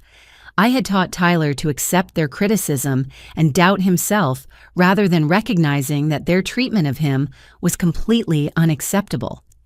But tonight was going to be different. Tonight, I was going to document every cruel word and manipulative suggestion. I was going to get them to explain their reasoning and reveal the full scope of their campaign against Tyler. And then I was going to use that information to protect my son from ever being hurt by them again. "Mom, are you okay?" Tyler asked, noticing my expression. "You look kind of intense." "I'm just thinking about everything that's happened tonight," I replied honestly. "I want to make sure we handle this situation correctly." Tyler nodded, apparently satisfied with my answer. He spent the rest of the drive staring out at the Christmas decorations on the houses we passed, his mood lifting with each block as he convinced himself that reconciliation was possible. When we pulled back into my parents' driveway, the house looked exactly the same as it had an hour earlier. Warm light still glowed from the windows, and the expensive Christmas decorations still proclaimed the family's success and respectability to the neighborhood. But I was seeing it all differently now. Tyler practically bounced up the front steps, his earlier devastation replaced by desperate optimism. He rang the doorbell with the enthusiasm of someone who believed he was about to be welcomed back into the fold. Harold opened the door with a satisfied smile as if Tyler's return proved some important point about discipline and consequences. "I'm glad you came to your senses," he said, stepping aside to let us enter. "Sometimes young people need time to think before they can appreciate good advice." Patricia appeared from the living room, her face glowing with the particular satisfaction that came from having her authority acknowledged and respected. "Tyler, sweetheart, we're so proud of you for being mature enough to reconsider your options," she said warmly, embracing him with the kind of affection that had been completely absent during our earlier visit. I watched my son melt into his grandmother's arms, soaking up the approval he had been craving all evening. The speed with which they could switch from cruelty to warmth was both impressive and deeply disturbing. "We've set up a presentation in the dining room," Mark announced, appearing from the kitchen with Jennifer close behind. "We think you'll find the information very helpful." The dining room had been transformed since our earlier visit. The table had been cleared of dinner dishes and was now covered with brochures, printouts, and what appeared to be a carefully prepared portfolio of information. "Please sit down," Patricia said, gesturing toward the chairs that had been arranged to face a laptop computer connected to a large monitor. Tyler took a seat with visible excitement, ready to absorb whatever wisdom his family was prepared to share. I sat beside him, pulling out my phone and setting it on the table as if I planned to take notes. In reality, I was activating the voice recording app that I had downloaded months earlier for work meetings. "Before we begin," I said pleasantly, "Would it be okay if I record this presentation? I want to make sure Tyler and I remember all the important details when we discuss this at home." Harold looked pleased by the request, as if my desire to document their guidance was evidence of my newfound respect for their judgment. "Of course," he said graciously. "We want you to have all the information you need to make the best decision for Tyler's future." Patricia nodded in agreement. "We've put a lot of thought into these recommendations, and we want Tyler to be able to review them carefully." I pressed the record button and placed the phone in the center of the table, smiling as if I were simply being thorough rather than gathering evidence. "Wonderful," I said. "Please proceed with your presentation." Harold cleared his throat and assumed the authoritative posture he used for important business meetings. "Tyler, your grandmother and I have spent considerable time researching career alternatives that might be more appropriate for someone with your academic profile." Academic profile. Tyler asked, his voice eager and innocent. "Well, son," Harold continued, "we have to be realistic about your capabilities and limitations. Not everyone is cut out for the rigorous demands of medical school, and there's no shame in recognizing that fact early in the process." I watched Tyler's face carefully as Harold spoke, seeing the way my son absorbed the criticism without question or protest. Tyler had been so thoroughly conditioned to accept his grandparents' judgment that he was nodding along with their assessment of his inadequacy. "Could you be more specific about what you see as Tyler's limitations?" I asked pleasantly, as if I were genuinely curious rather than building a case. Patricia consulted her notes before responding. "Well, Tyler's choice of community college over more prestigious options suggests a lack of confidence in his academic abilities. Students who are truly prepared for advanced study don't typically choose the easier path." "But earlier, Tyler explained that he chose community college for financial reasons," I pointed out gently. Harold waved dismissively. "Financial concerns are often used as an excuse by students who aren't confident they can succeed in more competitive environments. It's a form of self-protection." I kept my expression neutral as I listened to them twist Tyler's practical wisdom into evidence of academic cowardice. "We've also observed that Tyler tends to overestimate his abilities." Patricia continued consulting her prepared notes. "His belief that he can become a doctor despite his community college choice suggests unrealistic self-assessment." "What about his grades and test scores?" I asked. "Don't those suggest he has the ability for advanced study?" Jennifer leaned forward with the kind of smile adults use when explaining obvious truths to children. "Grades and test scores can be misleading, Katie. They don't always reflect real understanding or the ability to perform under pressure." "Could you explain what you mean by that?" I asked, keeping my voice curious rather than confrontational. Mark shifted in his chair, looking slightly uncomfortable as he prepared to elaborate on their assessment of Tyler's intellectual capacity. "What we're saying is that Tyler might be what educators call a good test taker, without having the deep critical thinking skills required for medical practice," he explained.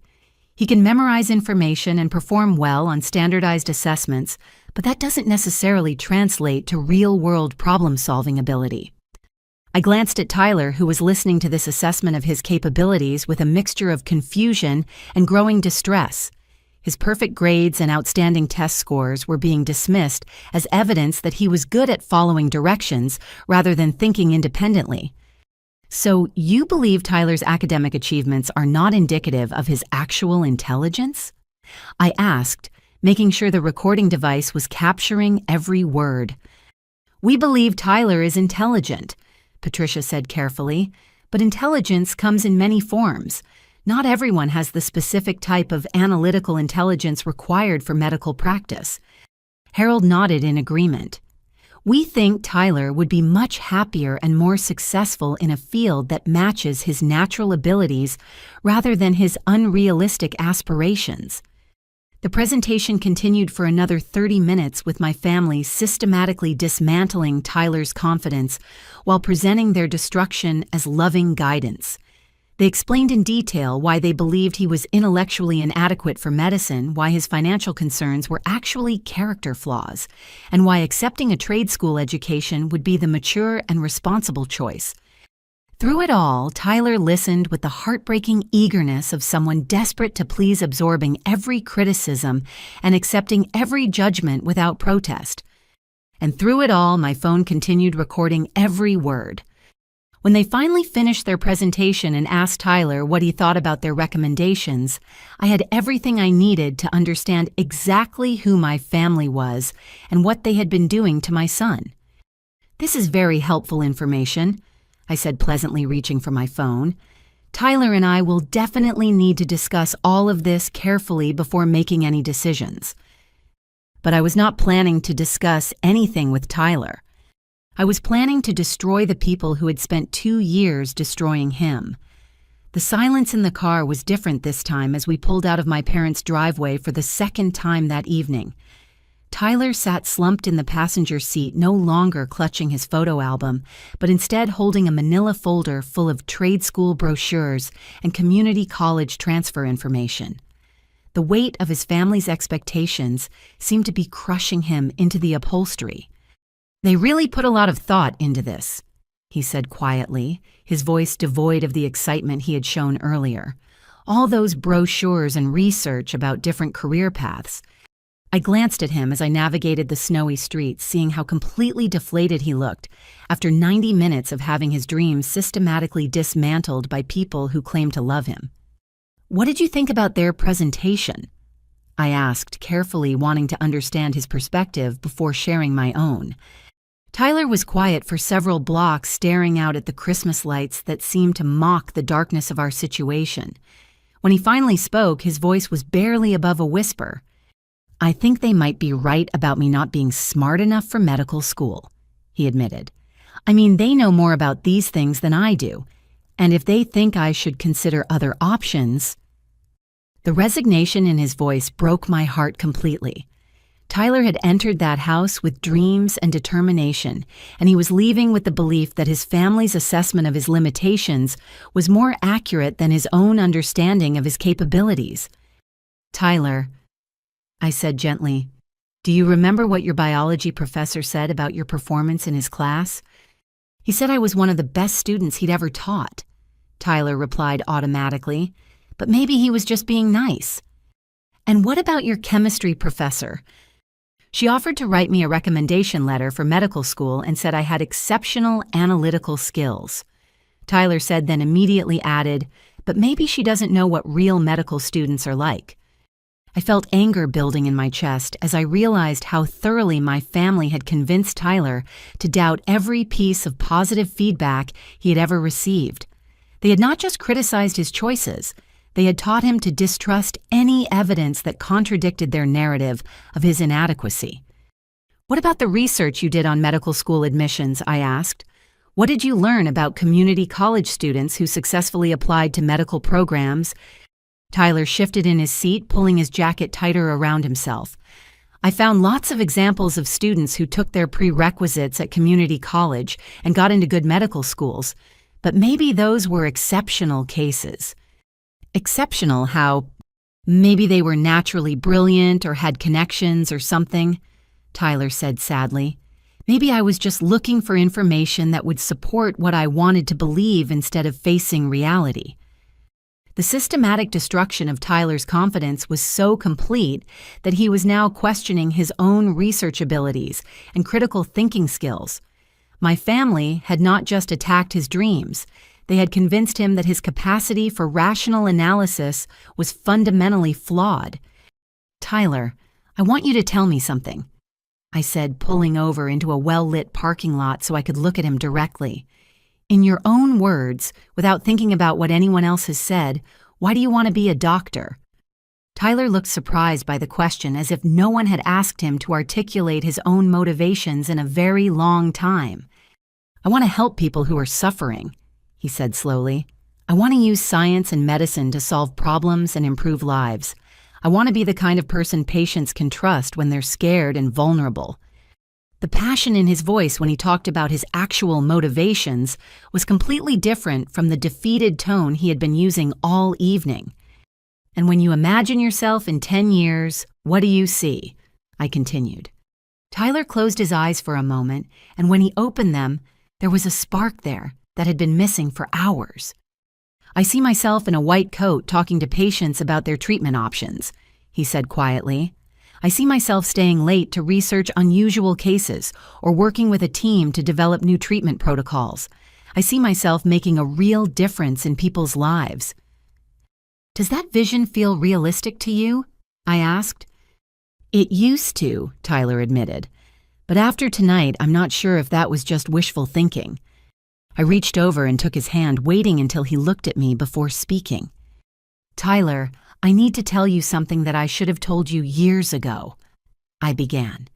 "Your grandparents have been wrong about you since you were a child, and I have been wrong to let you think their opinion mattered more than your own achievements and dreams." Tyler looked confused, as if the possibility that his grandparents could be systematically wrong about something important had never occurred to him. "What do you mean?" he asked. "I mean that nothing they said tonight was based on evidence or reality," I said firmly. "They have been invested in a narrative about your inadequacy for so long that they cannot see who you actually are." I pulled out my phone and showed Tyler the recording I had made during their presentation. "I recorded everything they said tonight," I explained, "and I want you to listen to it with me tomorrow when you've had some sleep and some distance from their manipulation." Tyler stared at the phone as if it contained something dangerous. "Why did you record it?"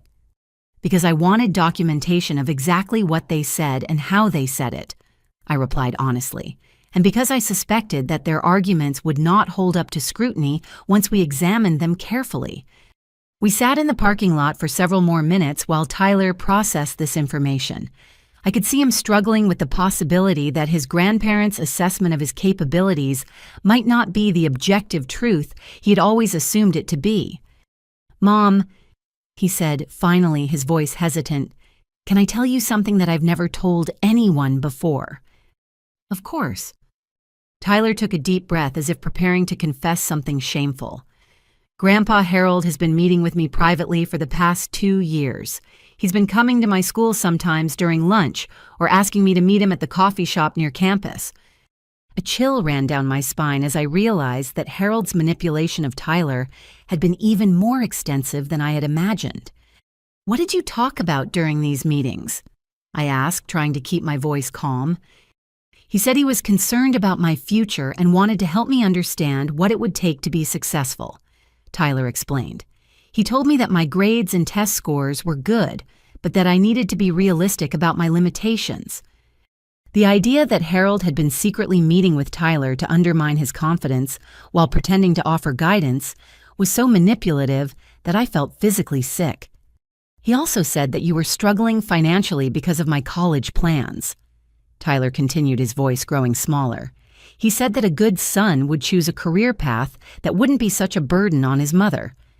I felt my hands clench into fists as I understood how Harold had weaponized my love for Tyler against his own dreams. He had convinced my son that pursuing his goals was somehow selfish and harmful to me. "What else did he tell you?" I asked, though I was dreading the answer. "He said that single mothers often have unrealistic expectations for their children because they want to prove that they can raise successful kids without fathers," Tyler admitted. "He said, you might be encouraging my medical school plans because you needed to believe I could achieve more than I actually could." The psychological manipulation was so sophisticated and cruel that I could barely process it. Harold had not only attacked Tyler's confidence, but had convinced him that my support was actually a form of maternal delusion that he needed to protect me from. He also said that if I really loved you, I would convince you to start dating again, Tyler added quietly. "He said you needed to find a successful man who could provide better guidance for both of us." The suggestion that Tyler should manipulate me into remarrying for the family's benefit was so deeply inappropriate that I struggled to find words to respond. "Tyler?" I said carefully. How did these conversations make you feel? He was quiet for a long moment before answering. Confused and scared, he admitted, because everything Grandpa Harold said made sense logically, but it also made me feel hopeless about my future. Did you ever tell me about these meetings? Tyler shook his head sadly. Grandpa Harold said they should be our secret because you were already under so much stress. He said that telling you about our conversations would just add to your worries unnecessarily. The isolation and secrecy were classic manipulation tactics designed to prevent Tyler from getting outside perspective on the psychological abuse he was experiencing.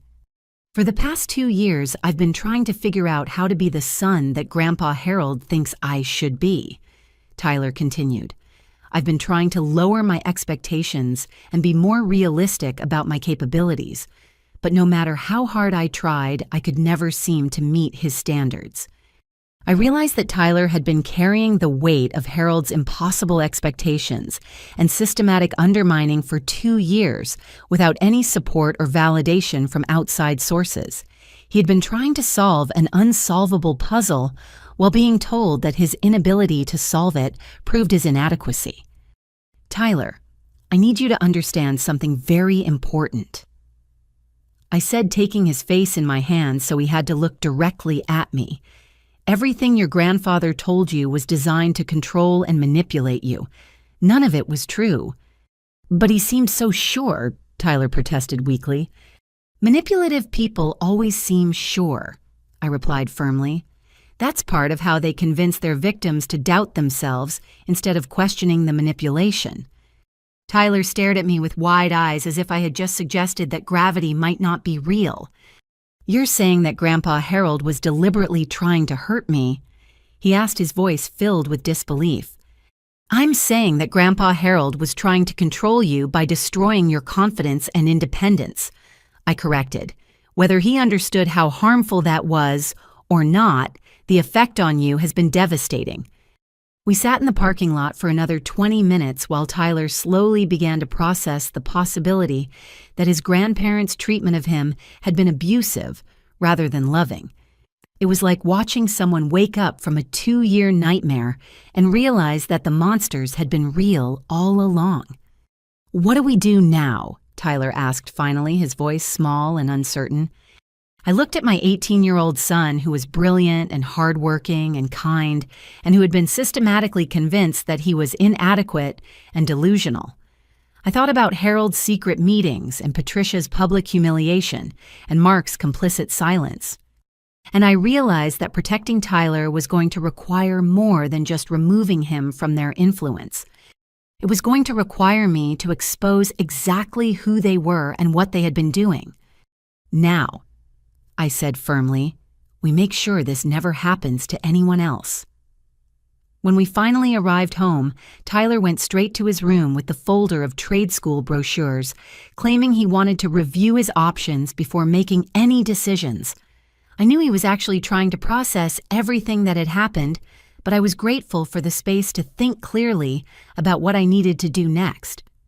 I made myself a cup of coffee and settled at my laptop in the kitchen, staring at the blank screen while my mind raced through everything I had learned that evening. The recording on my phone contained nearly 2 hours of my family systematically destroying Tyler's confidence, but I suspected that was only the tip of the iceberg. If Harold and Patricia had been this calculating about undermining Tyler's education and self-worth, there had to be other evidence of their manipulation that I could uncover. I started with the most obvious search, my father's construction company.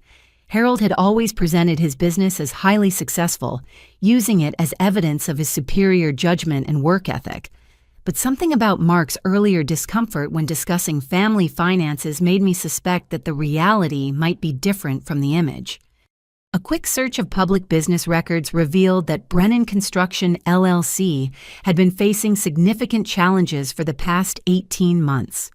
There were 3 outstanding lawsuits from subcontractors claiming unpaid wages, and the company's credit rating had been steadily declining since the previous year. I dug deeper, searching through court filings and business registration documents, and discovered that Harold's company owed over $200,000 to various suppliers and contractors. Several liens had been filed against company assets, and there were 2 pending foreclosure actions on properties that Harold had used as collateral for business loans. The man who had spent the evening lecturing Tyler about responsibility and accountability was apparently unable to manage his own financial obligations. But the most interesting discovery came when I searched for recent news articles about the construction industry in our area. A local business journal had published an article 3 months earlier about the impact of rising material costs on small construction companies, and Harold's business had been specifically mentioned as an example of companies struggling to adapt to changing market conditions. The article quoted Harold extensively, and his comments revealed a pattern of blaming external factors for his company's problems rather than taking responsibility for poor management decisions. He complained about unfair competition from larger companies, unreasonable demands from clients, and the challenges of finding reliable workers in the current economy. It was exactly the kind of excuse-making that he had criticized Tyler for engaging in when my son explained his practical reasons for choosing community college. I continued searching and found Harold's LinkedIn profile, which painted a very different picture of his business success than the reality revealed by public records. According to his professional profile, Brennan Construction was expanding rapidly and leading the market in innovative building solutions. The disconnect between Harold's public image and his actual circumstances was startling, and it explained a lot about his treatment of Tyler. Harold had been projecting his own professional failures onto my son, using Tyler as a scapegoat for his inability to maintain the successful image he had cultivated. Next, I turned my attention to Patricia's social media presence, which I had always avoided because her posts tended to be either boring or judgmental. But tonight, I was looking for evidence of how she had been portraying Tyler to her extended social network. What I found was even worse than I had expected. Patricia's Facebook page was filled with posts about the challenges of modern parenting and the importance of maintaining family standards. She frequently shared articles about entitled teenagers and the need for tough love in raising responsible adults. But more disturbing were the specific posts that seemed to be about Tyler without mentioning him by name. 3 months earlier, she had shared an article about community college students with the comment, "Sometimes the kindest thing we can do for our children is help them understand their limitations rather than encouraging unrealistic dreams." 2 months earlier, she had posted a quote about the importance of family loyalty with the comment, "It breaks my heart when young people choose paths that embarrass their families instead of honoring the sacrifices their elders have made." And just last month, she had shared a prayer request asking for wisdom and guidance for a family member who has lost his way and needs help finding a more appropriate path for his life. The pattern was clear and deliberate. Patricia had been using social media to publicly shame Tyler while maintaining plausible deniability about who she was targeting. Anyone who knew our family situation would understand exactly who she was talking about, but she could always claim she was speaking generally about modern parenting challenges. I screenshotted every relevant post and comment, building a comprehensive record of how Patricia had been systematically undermining Tyler's reputation within their social circle. Then I searched for information about Brad's academic performance at Yale, curious about whether the golden child was actually as successful as my family claimed. What I found was surprising, but not shocking. Brad's social media presence revealed a young man who was struggling academically and socially at an elite university. His posts were filled with complaints about difficult classes, demanding professors, and the stress of trying to keep up with more academically prepared classmates. More telling were the photos from his dorm room and campus activities. Brad was clearly spending more time partying than studying, and several of his posts referenced academic probation and the need to get serious about his grades. A deeper search revealed that Brad had been placed on academic warning twice during his first year at Yale, and his continued enrollment was contingent on significant improvement in his academic performance. The family's golden child was actually failing at the prestigious university they had held up as the standard Tyler should aspire to meet. I continued researching, following every lead and connection I could think of. I searched for information about the high school guidance counselor who had supposedly been influenced by my parents' interference. I looked up the admissions counselors at the universities where Tyler's opportunities had been mysteriously withdrawn. And slowly, a picture began to emerge of a systematic campaign to control Tyler's future that went far beyond what Mark had revealed to me earlier that evening. Harold and Patricia had not just made phone calls to undermine Tyler's opportunities. They had orchestrated a comprehensive effort to ensure that his only remaining option was the community college path they could then use as evidence of his inadequacy. They had poisoned his relationships with guidance counselors, sabotaged his scholarship opportunities, and spread rumors about his character and abilities throughout their social network. They had isolated him from potential advocates and convinced him that his family's assessment of his limitations was more accurate than his own achievements and capabilities. The scope of their manipulation was breathtaking in its thoroughness and chilling in its calculated cruelty. But as devastating as these discoveries were, they also gave me something I had never had before: clarity about who my parents actually were and what they were capable of. For years, I had made excuses for their behavior and convinced myself that their criticism came from love and concern. I had taught Tyler to absorb their judgment and doubt himself rather than recognizing that their treatment of him was systematically abusive. But now I had evidence. Documentation, proof of their lies and manipulation that could not be explained away or rationalized as loving guidance. And most importantly, I had a recording of them explicitly stating their beliefs about Tyler's intellectual limitations and their plans for controlling his future. I spent the rest of the night organizing the evidence I had gathered, creating a comprehensive file that documented every aspect of my family's campaign against Tyler. Screenshots of social media posts, copies of business records, transcripts of recorded conversations, and a detailed timeline of their interference with his educational opportunities.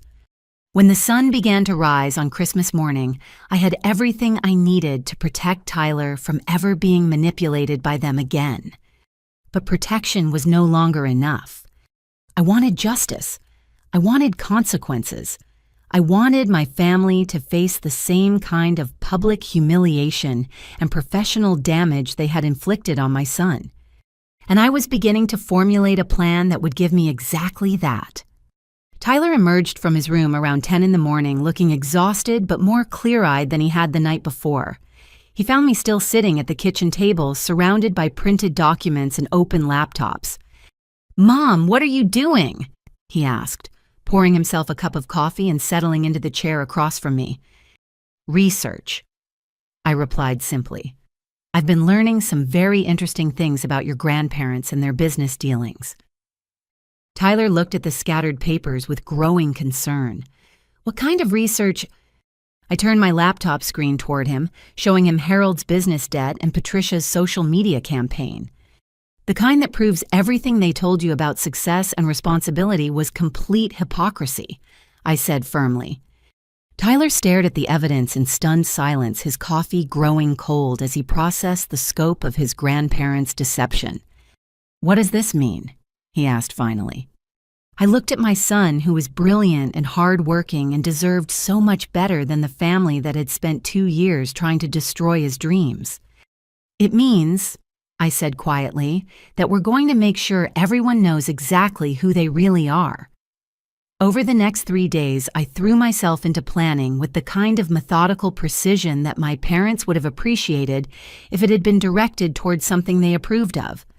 Tyler spent most of his time sleeping and slowly processing the evidence I had gathered, occasionally asking questions about what I had discovered, but mostly just trying to understand how extensively he had been manipulated.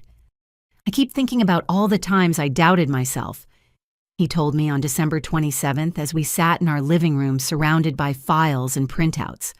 "Every time I second-guessed my abilities or wondered if I was being unrealistic about medical school, they planted those doubts deliberately. I watched my son grapple with the realization that his own family had been systematically undermining his confidence for years, and I felt my resolve strengthen with each moment of his pain. The worst part is that I was starting to believe them. Tyler continued, his voice quiet but steady.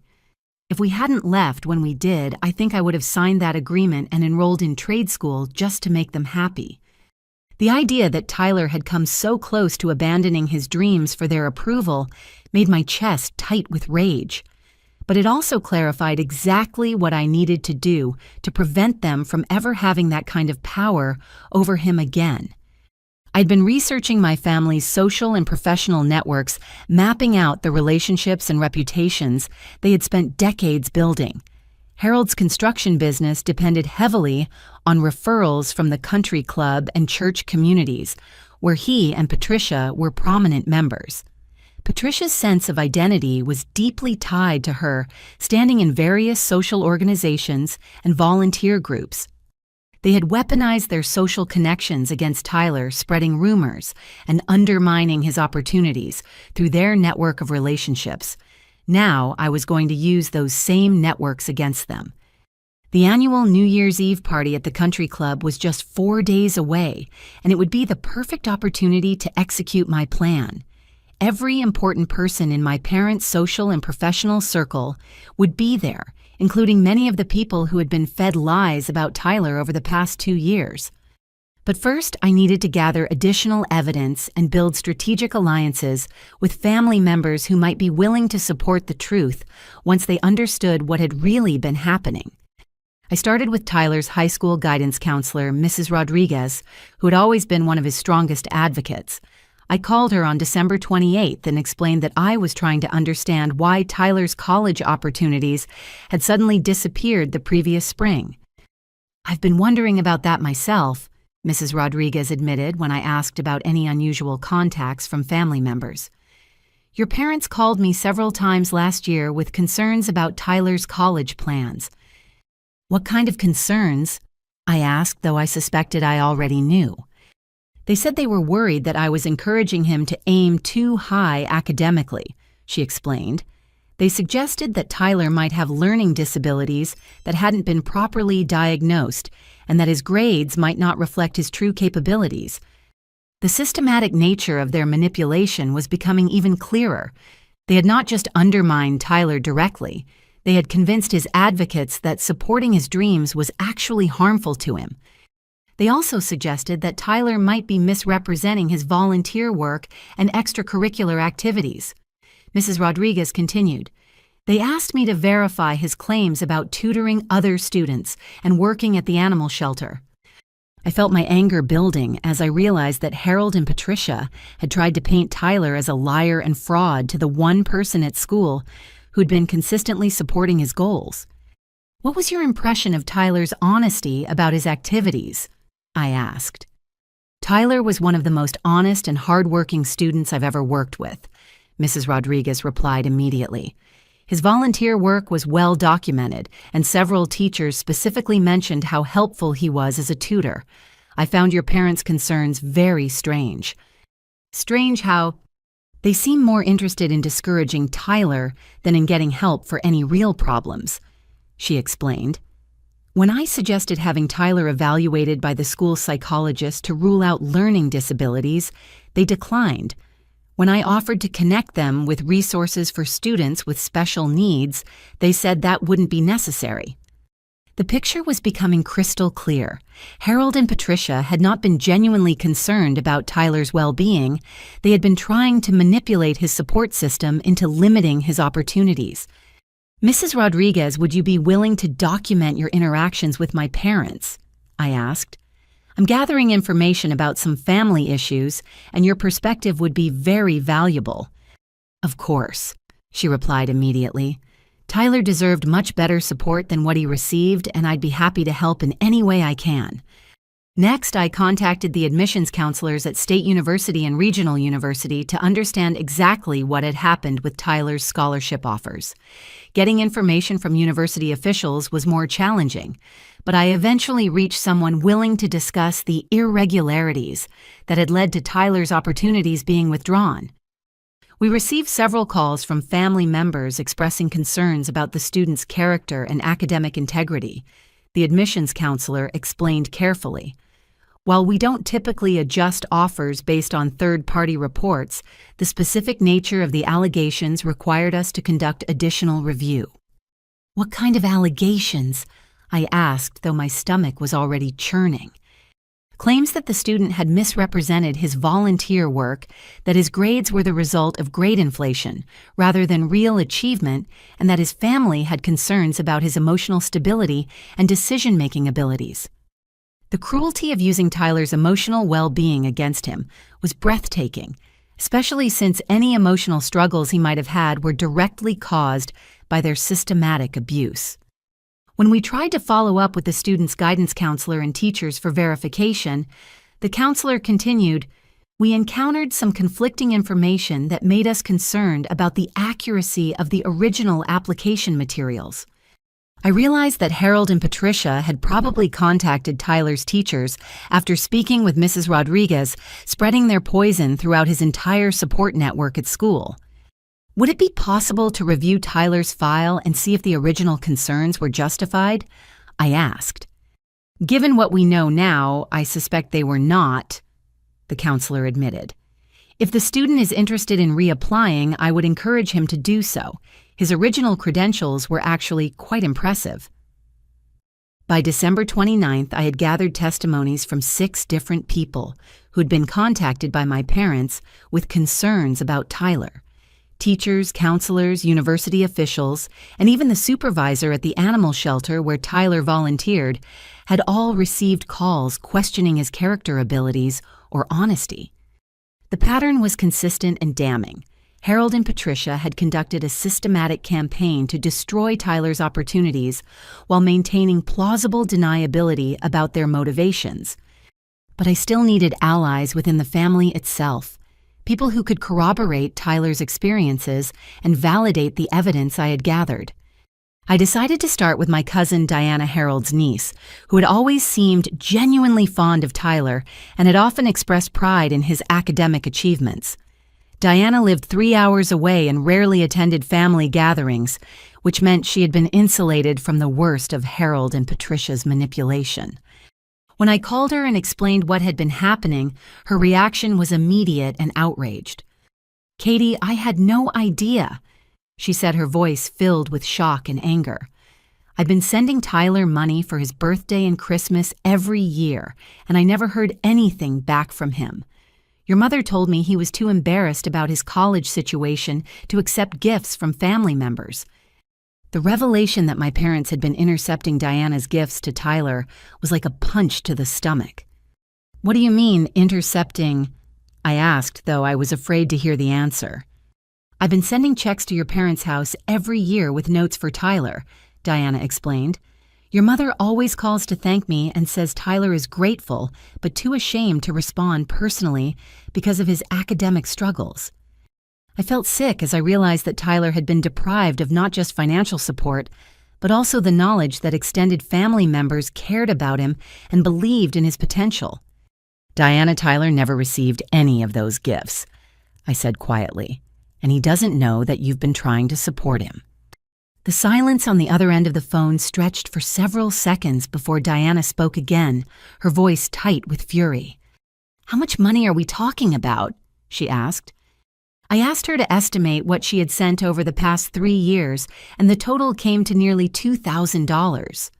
Combined with similar revelations from other relatives, I was beginning to understand that Harold and Patricia had been systematically stealing from Tyler while using his supposed ingratitude as evidence of his character flaws. "I need to see Tyler," Diana said firmly. "I need to apologize for not doing more to stay in touch and make sure he knows that not everyone in this family has lost their minds." "Would you be willing to attend the New Year's Eve party at the country club?" I asked. "I'm planning to address some of these family issues publicly, and your support would mean a lot." "I'll be there," Diana replied without hesitation. "And I'll bring copies of every check I sent and every conversation I had with your parents about Tyler." Over the next 2 days, I reached out to other extended family members and discovered that Harold and Patricia's manipulation had been even more extensive than I had imagined. Uncle James, my father's brother, had been told that Tyler was struggling with depression and substance abuse issues that made him unsuitable for family gatherings.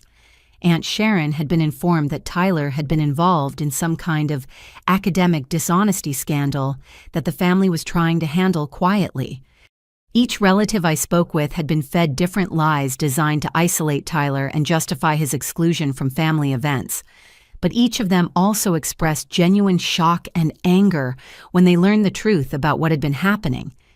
By December 31st, I had assembled a coalition of family members who were ready to confront Harold and Patricia about their systematic abuse of Tyler.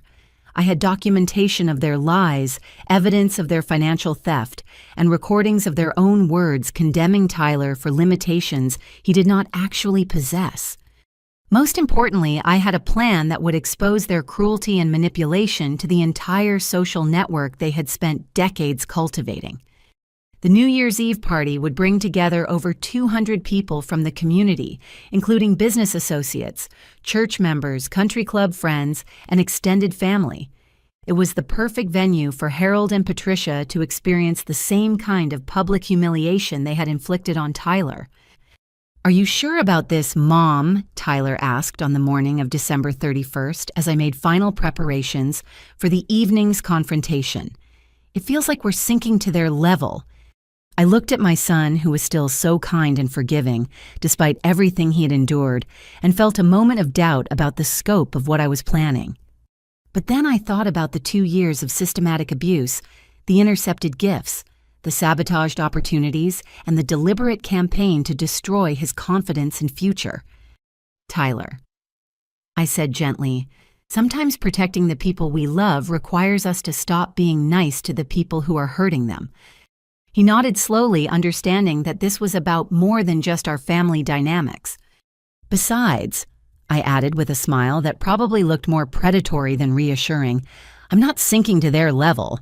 I'm rising to the occasion."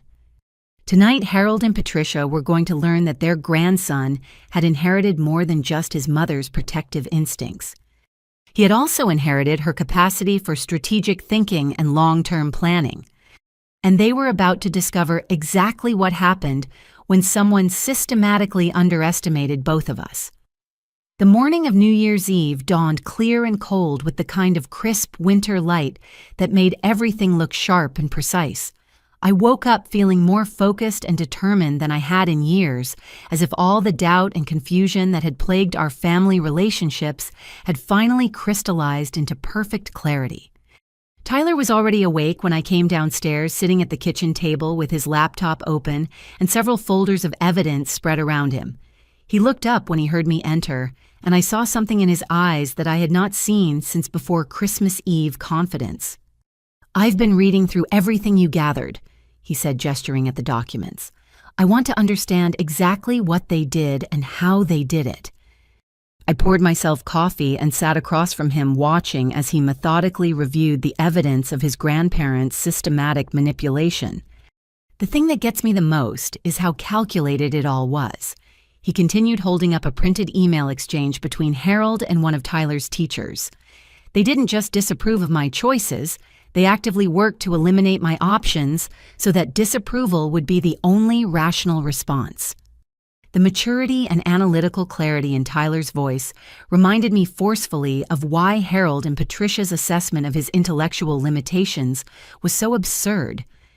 My son was processing a complex pattern of psychological manipulation with the same methodical precision he brought to his science coursework. "Are you having any second thoughts about tonight?" I asked, wanting to make sure he was fully on board with what we were planning. Tyler was quiet for a moment, considering the question seriously. "Part of me feels guilty about exposing them publicly," he admitted. "They're still my grandparents, and some of their friends have been nice to me over the years." I nodded, understanding his conflict. Tyler's capacity for empathy and forgiveness was one of his greatest strengths, but it was also what had made him vulnerable to his grandparents' manipulation. "But then I think about other kids who might be going through something similar," he continued. What if Brad has a younger sibling someday who doesn't meet their standards? What if one of their friends has a grandchild who chooses a path they disapprove of? The realization that Tyler was thinking beyond his own situation to consider how our confrontation might protect other vulnerable young people made me incredibly proud. I think we need to do this, he concluded firmly, not just for us, but for anyone else who might become their target in the future. Around noon, Diana arrived with her husband Robert, both of them carrying boxes of documentation related to their attempts to support Tyler over the years. Diana had driven 3 hours to be part of our confrontation, and her presence felt like a validation of everything we were trying to achieve. I brought copies of every check I sent, every birthday card, every Christmas note, Diana announced, setting her boxes on the kitchen table. I also brought bank records showing when the checks were cashed, which might be useful if your parents try to claim they were returned or never received. Robert, who worked as a forensic accountant, had spent the morning reviewing the financial evidence and organizing it into a comprehensive timeline. What your parents did constitutes theft by deception, he told me bluntly. They accepted money intended for Tyler under false pretenses and used it for their own purposes while claiming Tyler was too ashamed to accept family support.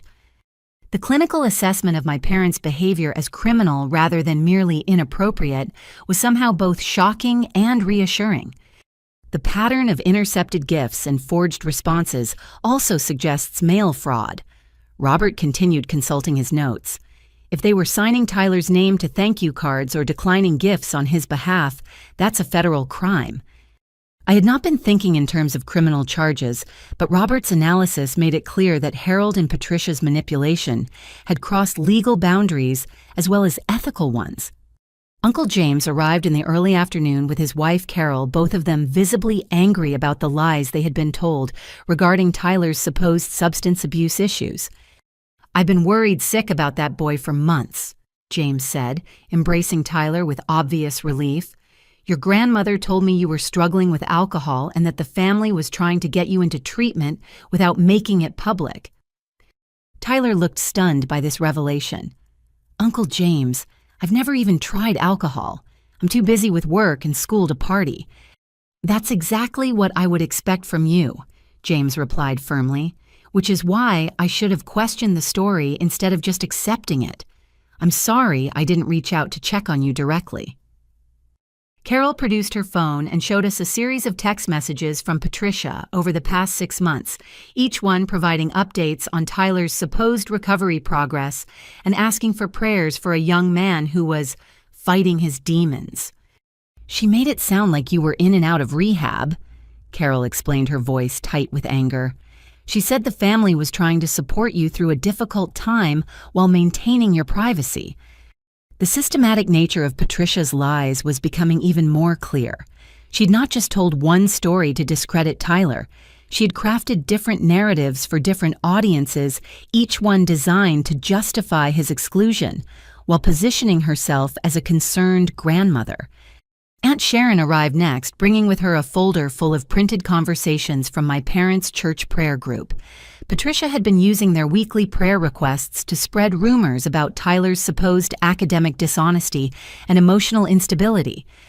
"I saved these because I thought they might be useful for organizing additional prayer support," Sharon explained, looking embarrassed. "But now I realize Patricia was manipulating our entire prayer circle to turn us against Tyler." The evidence was overwhelming in its scope and detail. Harold and Patricia had conducted a comprehensive campaign to destroy Tyler's reputation across every social network they shared, using different lies and manipulations for each audience. By late afternoon, we had assembled a coalition of 8 family members who were ready to confront Harold and Patricia about their systematic abuse. Diana had also contacted several of her friends who knew Tyler and asked them to attend the party as additional witnesses to his actual character and achievements. "I want to make sure they can't dismiss tonight as just a family disagreement," Diana explained. "When independent observers confirm that Tyler is nothing like the troubled young man Patricia has been describing, it will be much harder for them to maintain their narrative." As evening approached, I felt a mixture of nervousness and anticipation that reminded me of the moments before a final exam or job interview. Everything we had worked toward for the past week was about to be put to the test. Tyler emerged from his room wearing a navy blue suit that made him look mature and professional every inch, the successful young man he actually was, rather than the failure his grandparents had tried to make him believe he was. "How do I look?" he asked, adjusting his tie with slightly shaking hands. "You look like someone who belongs at medical school." I replied honestly, and I saw his shoulders straighten with pride and determination. Diana, Robert, James, Carol, and Sharon were all dressed for the formal occasion, creating an impressive group of allies who would be standing with us when we confronted Harold and Patricia. "Are we ready for this?" James asked as we gathered in our living room for a final strategy session. I looked around at these family members who had been deceived and manipulated just as thoroughly as Tyler, but who had chosen truth and justice over comfortable denial once they understood what had really been happening. "We're ready," I said firmly. "Tonight, Harold and Patricia are going to face the consequences of 2 years of systematic cruelty." Tyler took my hand and squeezed it gently. "Thank you, Mom, for believing in me and for fighting for me." "Thank you for being worth fighting for," I replied, and I meant every word. As we prepared to leave for the country club, I felt a sense of clarity and purpose that I had never experienced before. For 37 years, I had been trying to earn my parents' approval and acceptance, always hoping that if I just tried harder or loved more unconditionally, they would eventually treat me and the people I loved with basic respect and kindness. But tonight was not about earning anything from them. Tonight was about showing them exactly what happened when they systematically underestimated the people they had tried to destroy. Harold and Patricia had spent 2 years teaching Tyler that his dreams were unrealistic and his abilities were inadequate. They had used their social networks to spread lies about his character and had stolen money intended to support his education. They had counted on our silence, our desire to maintain family peace, and our willingness to absorb their abuse rather than challenging their authority. They had made a serious miscalculation. And in a few hours, they were going to learn that Tyler had inherited more than just my protective instincts. He had also inherited my strategic thinking, my capacity for long-term planning, and my absolute refusal to let anyone hurt the people I love without facing serious consequences. Tonight, the people who had tried to make Tyler feel small and powerless were going to discover exactly how formidable he could be when he was properly supported and encouraged. And they were going to learn that lesson in front of every person whose opinion they had spent decades cultivating and protecting.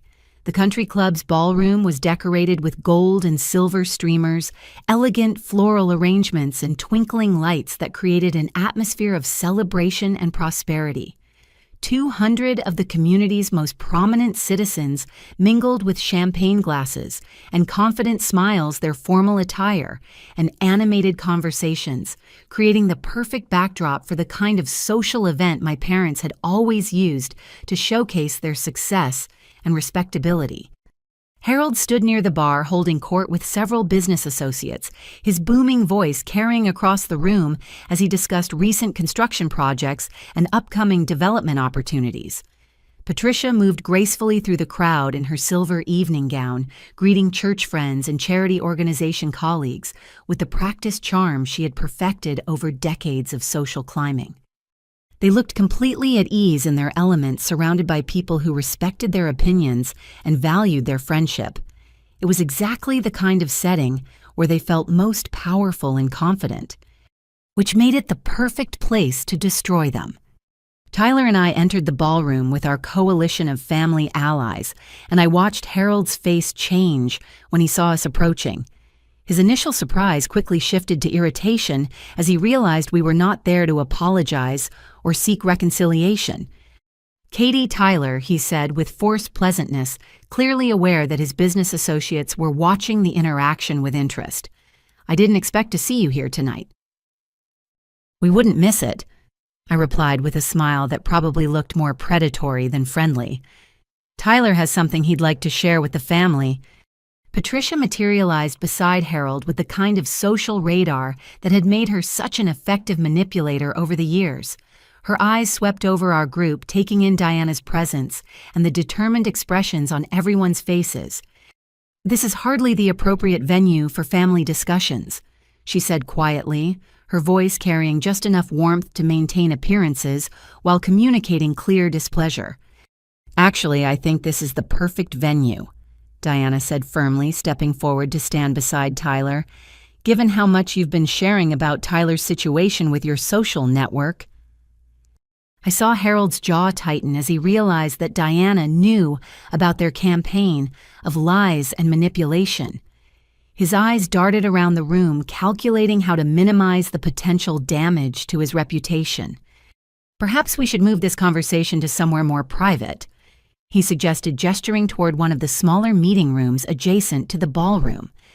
"No," Tyler said clearly, his voice carrying enough to attract the attention of nearby guests. "I think our family friends should hear what I have to say." The confidence in Tyler's voice was unmistakable, and I saw several people turn to listen with curious interest. Mark and Jennifer appeared at the edge of the growing circle, their faces pale with apprehension as they realized this was not going to be a quiet family reconciliation.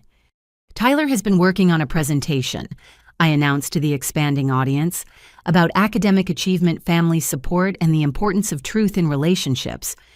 Harold's face had gone completely white as he understood that we were planning to expose his lies in front of the very people whose respect he had spent decades cultivating. "This is completely inappropriate," Patricia hissed, her social mask slipping slightly. "These people don't need to be involved in private family matters." "You made it their business when you used them to spread lies about Tyler's character and abilities," James said, firmly stepping forward to support his nephew. The circle of observers had grown to include nearly 30 people, many of whom I recognized as members of Harold's business network and Patricia's church community. Their faces showed a mixture of curiosity and concern as they sensed the tension building between family members. Tyler pulled out a folder of documents and cleared his throat, drawing the attention of everyone within hearing distance. 3 days ago, my grandparents excluded me from Christmas dinner because they said I was a failure who didn't deserve to be part of family celebrations. He began, his voice steady and clear. They told me that my choice to attend community college while working 3 jobs proved that I wasn't smart enough for our family's standards. Murmurs of surprise rippled through the crowd as people processed this information. I saw several faces turn toward Harold and Patricia with expressions of shock and disapproval. They presented me with a bill for over $8,000. Tyler continued, holding up Patricia's itemized spreadsheet. Every birthday present, Christmas gift, and graduation card was suddenly a loan that needed to be repaid because they considered their investment in my education to have been wasted. The gasps from the audience were audible now, and I saw Harold's business associates exchanging uncomfortable glances as they absorbed the implications of what Tyler was revealing.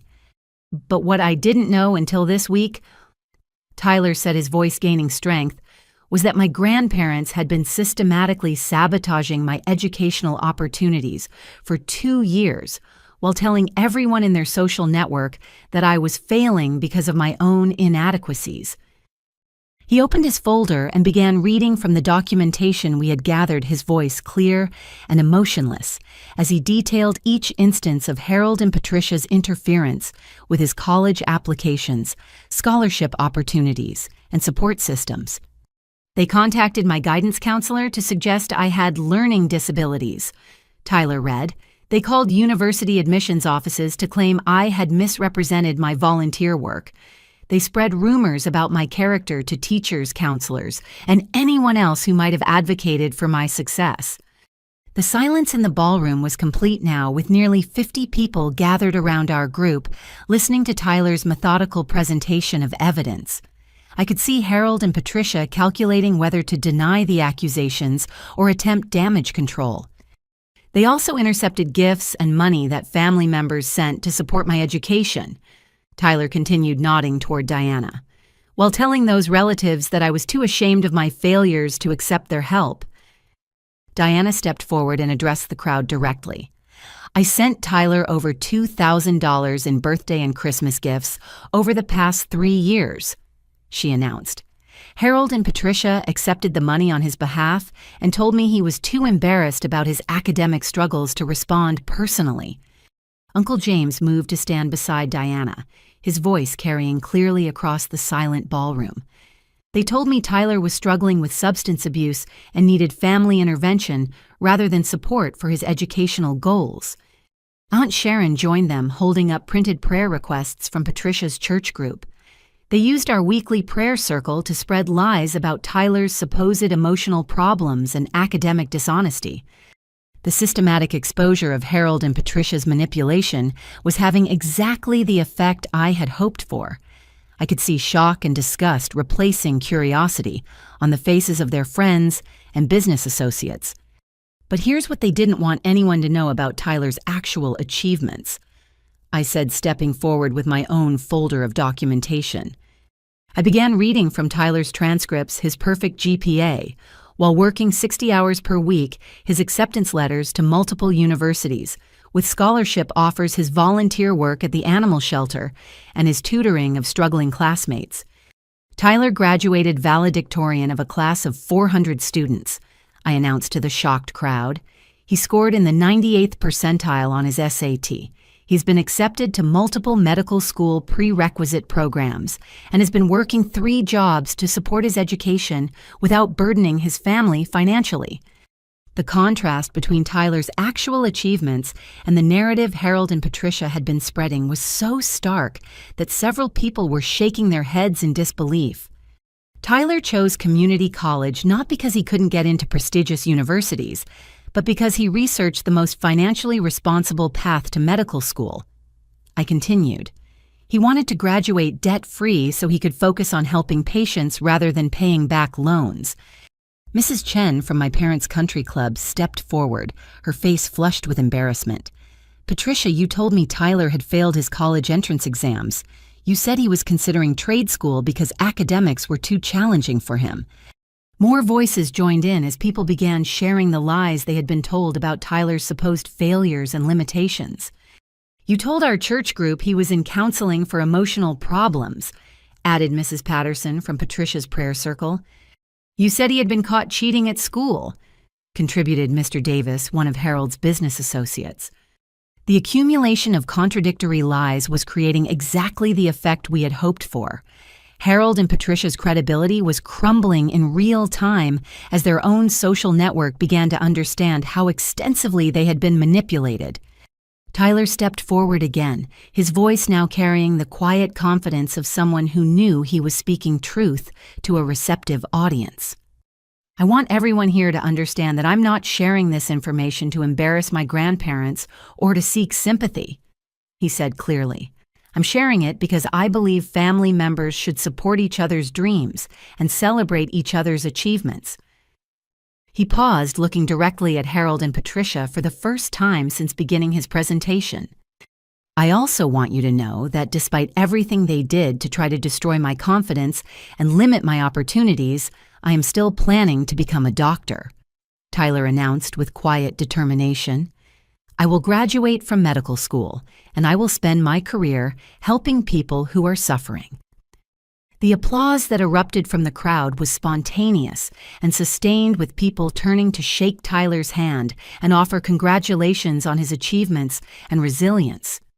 But the most devastating moment came when Brad appeared at the edge of the crowd, his face streaked with tears and his voice shaking with emotion. Tyler, I need to apologize to you in front of everyone, Brad said, his words carrying clearly across the now silent ballroom. Everything my grandparents said about your failures was a lie, but everything they said about my success was also a lie. The admission hung in the air like a bomb waiting to explode. I'm failing at Yale. Brad continued, his voice breaking with emotion. I've been on academic probation twice, and my parents have been bribing professors and administrators to keep me enrolled. The crowd's shocked silence was broken only by Patricia's sharp intake of breath as she realized that their golden child was about to destroy their carefully constructed narrative completely. Tyler, you're everything they said I was. Brad said, looking directly at his cousin with admiration and regret. "You're smart, hardworking, responsible, and honest. I'm the actual disappointment in this family, but they used you as a scapegoat to hide my failures." The revelation that the family's golden child was actually the failure, while Tyler had been punished for imaginary inadequacies, was the final piece of evidence needed to completely discredit Harold and Patricia's judgment and character. As the crowd began to understand the full scope of the manipulation and lies, I watched my parents' social standing crumble in real time. And I realized that justice was finally being served. The silence following Brad's confession was deafening, broken only by the soft sound of champagne bubbles rising in forgotten glasses and the distant music from the adjacent cocktail reception. Patricia's face had gone completely white, her carefully applied makeup unable to hide the shock and horror in her eyes, as she realized that her perfect grandson had just destroyed the last remnant of their credibility. Harold stepped forward, his voice tight with barely controlled fury as he attempted damage control. "Brad, you're upset and not thinking clearly," he said loudly enough for everyone to hear. "There's no need to make dramatic statements that you'll regret later." But Brad shook his head firmly, pulling out his phone and showing the screen to the gathered crowd. "These are my grades from Yale." He announced, his voice gaining strength as he chose honesty over self-preservation. 2 Ds, 1 F, and a C-. I'm on academic probation and facing suspension if I don't improve dramatically next semester. The crowd leaned in to see the evidence, their murmurs of surprise turning to exclamations of shock as they realized that the golden child they had been hearing about for years was actually struggling academically while Tyler excelled. "Brad, stop!" Patricia hissed, her social mask completely abandoned as she grabbed for his phone. "You don't know what you're saying." "I know exactly what I'm saying, Grandma," Brad replied, pulling away from her reach. "I'm saying that you and Grandpa have been lying about both of us for years." Diana stepped forward, her voice carrying clearly across the silent ballroom. "How long have you known about Tyler's real achievements?" she asked Brad directly. Brad looked ashamed as he answered, "I've always known Tyler was smarter than me. When we were kids, he helped me with my homework because I couldn't understand the material. In high school, he tutored me in math and science so I could pass my classes." The admission that Tyler had been helping Brad academically while being publicly dismissed as intellectually inferior was like a slap across Harold and Patricia's faces. "My parents have been paying for tutors' test prep courses and even bribing admissions counselors to get me into programs I didn't qualify for." Brad continued, his confession becoming more devastating with each revelation. "They told me it was necessary because I had to maintain the family's reputation for excellence." Uncle James stepped forward, his voice filled with disgust. "You mean they've been committing fraud to cover up Brad's academic problems while destroying Tyler's legitimate opportunities?" "Yes," Brad said simply, "and they told me that if I didn't go along with it, they would cut off my funding and I'd end up like Tyler, struggling at community college and disappointing the family." The systematic manipulation was becoming even clearer as Brad revealed how Harold and Patricia had used fear and financial control to maintain their lies. "They made me participate in humiliating Tyler on Christmas Eve." Brad added, his voice breaking with emotion. "They said it was necessary to teach him a lesson about accepting reality. But the reality is that Tyler's path is more honest and ultimately more successful than anything I've achieved." Mrs. Henderson from my parents' social circle stepped forward, her face flushed with anger. "Patricia, you've been telling us for months about Brad's academic achievements at Yale," she said accusingly. "You showed us awards and recognition letters that apparently weren't real." "They were real," Patricia said desperately, her voice high and strained. "Brad has been very successful at Yale. He's just having a temporary setback." "Grandma, stop lying," Brad said firmly. "Those awards were from high school. You've been showing people my old achievements and pretending they were current." Robert, Diana's husband, stepped forward with his forensic accountant's precision for details. "What about the money that was supposed to be supporting Tyler's education?" he asked Harold directly. "Diana alone sent over $2,000. How much money from how many relatives was diverted to cover Brad's expenses? Harold's jaw worked silently for several seconds before he managed to respond. Any money received on behalf of family members was used for family purposes. That's theft, Robert replied bluntly. You accepted money under false pretenses and used it for unauthorized purposes. Uncle James pulled out his phone and began scrolling through his messages. I sent $500 last year when Patricia told me Tyler needed help with medical expenses, he announced. She said he was struggling with depression and substance abuse treatment. More family members began checking their phones and purses, pulling out records of money and gifts they had sent for Tyler's benefit over the past 2 years. I sent $300 for his birthday, Aunt Sharon added. Patricia said he was grateful but too ashamed to respond personally. $250 for Christmas, contributed Cousin Michelle, who had apparently arrived during Tyler's presentation, with a note specifically asking that it be used for his college expenses. The total amount of intercepted money was growing quickly, and I could see Harold and Patricia calculating the potential legal consequences as the evidence of their theft accumulated.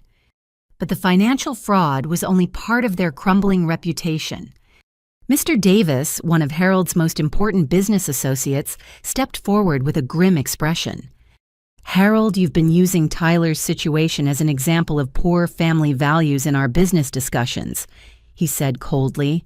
You told me that modern parents were too permissive and that Tyler's failures prove the importance of maintaining high standards.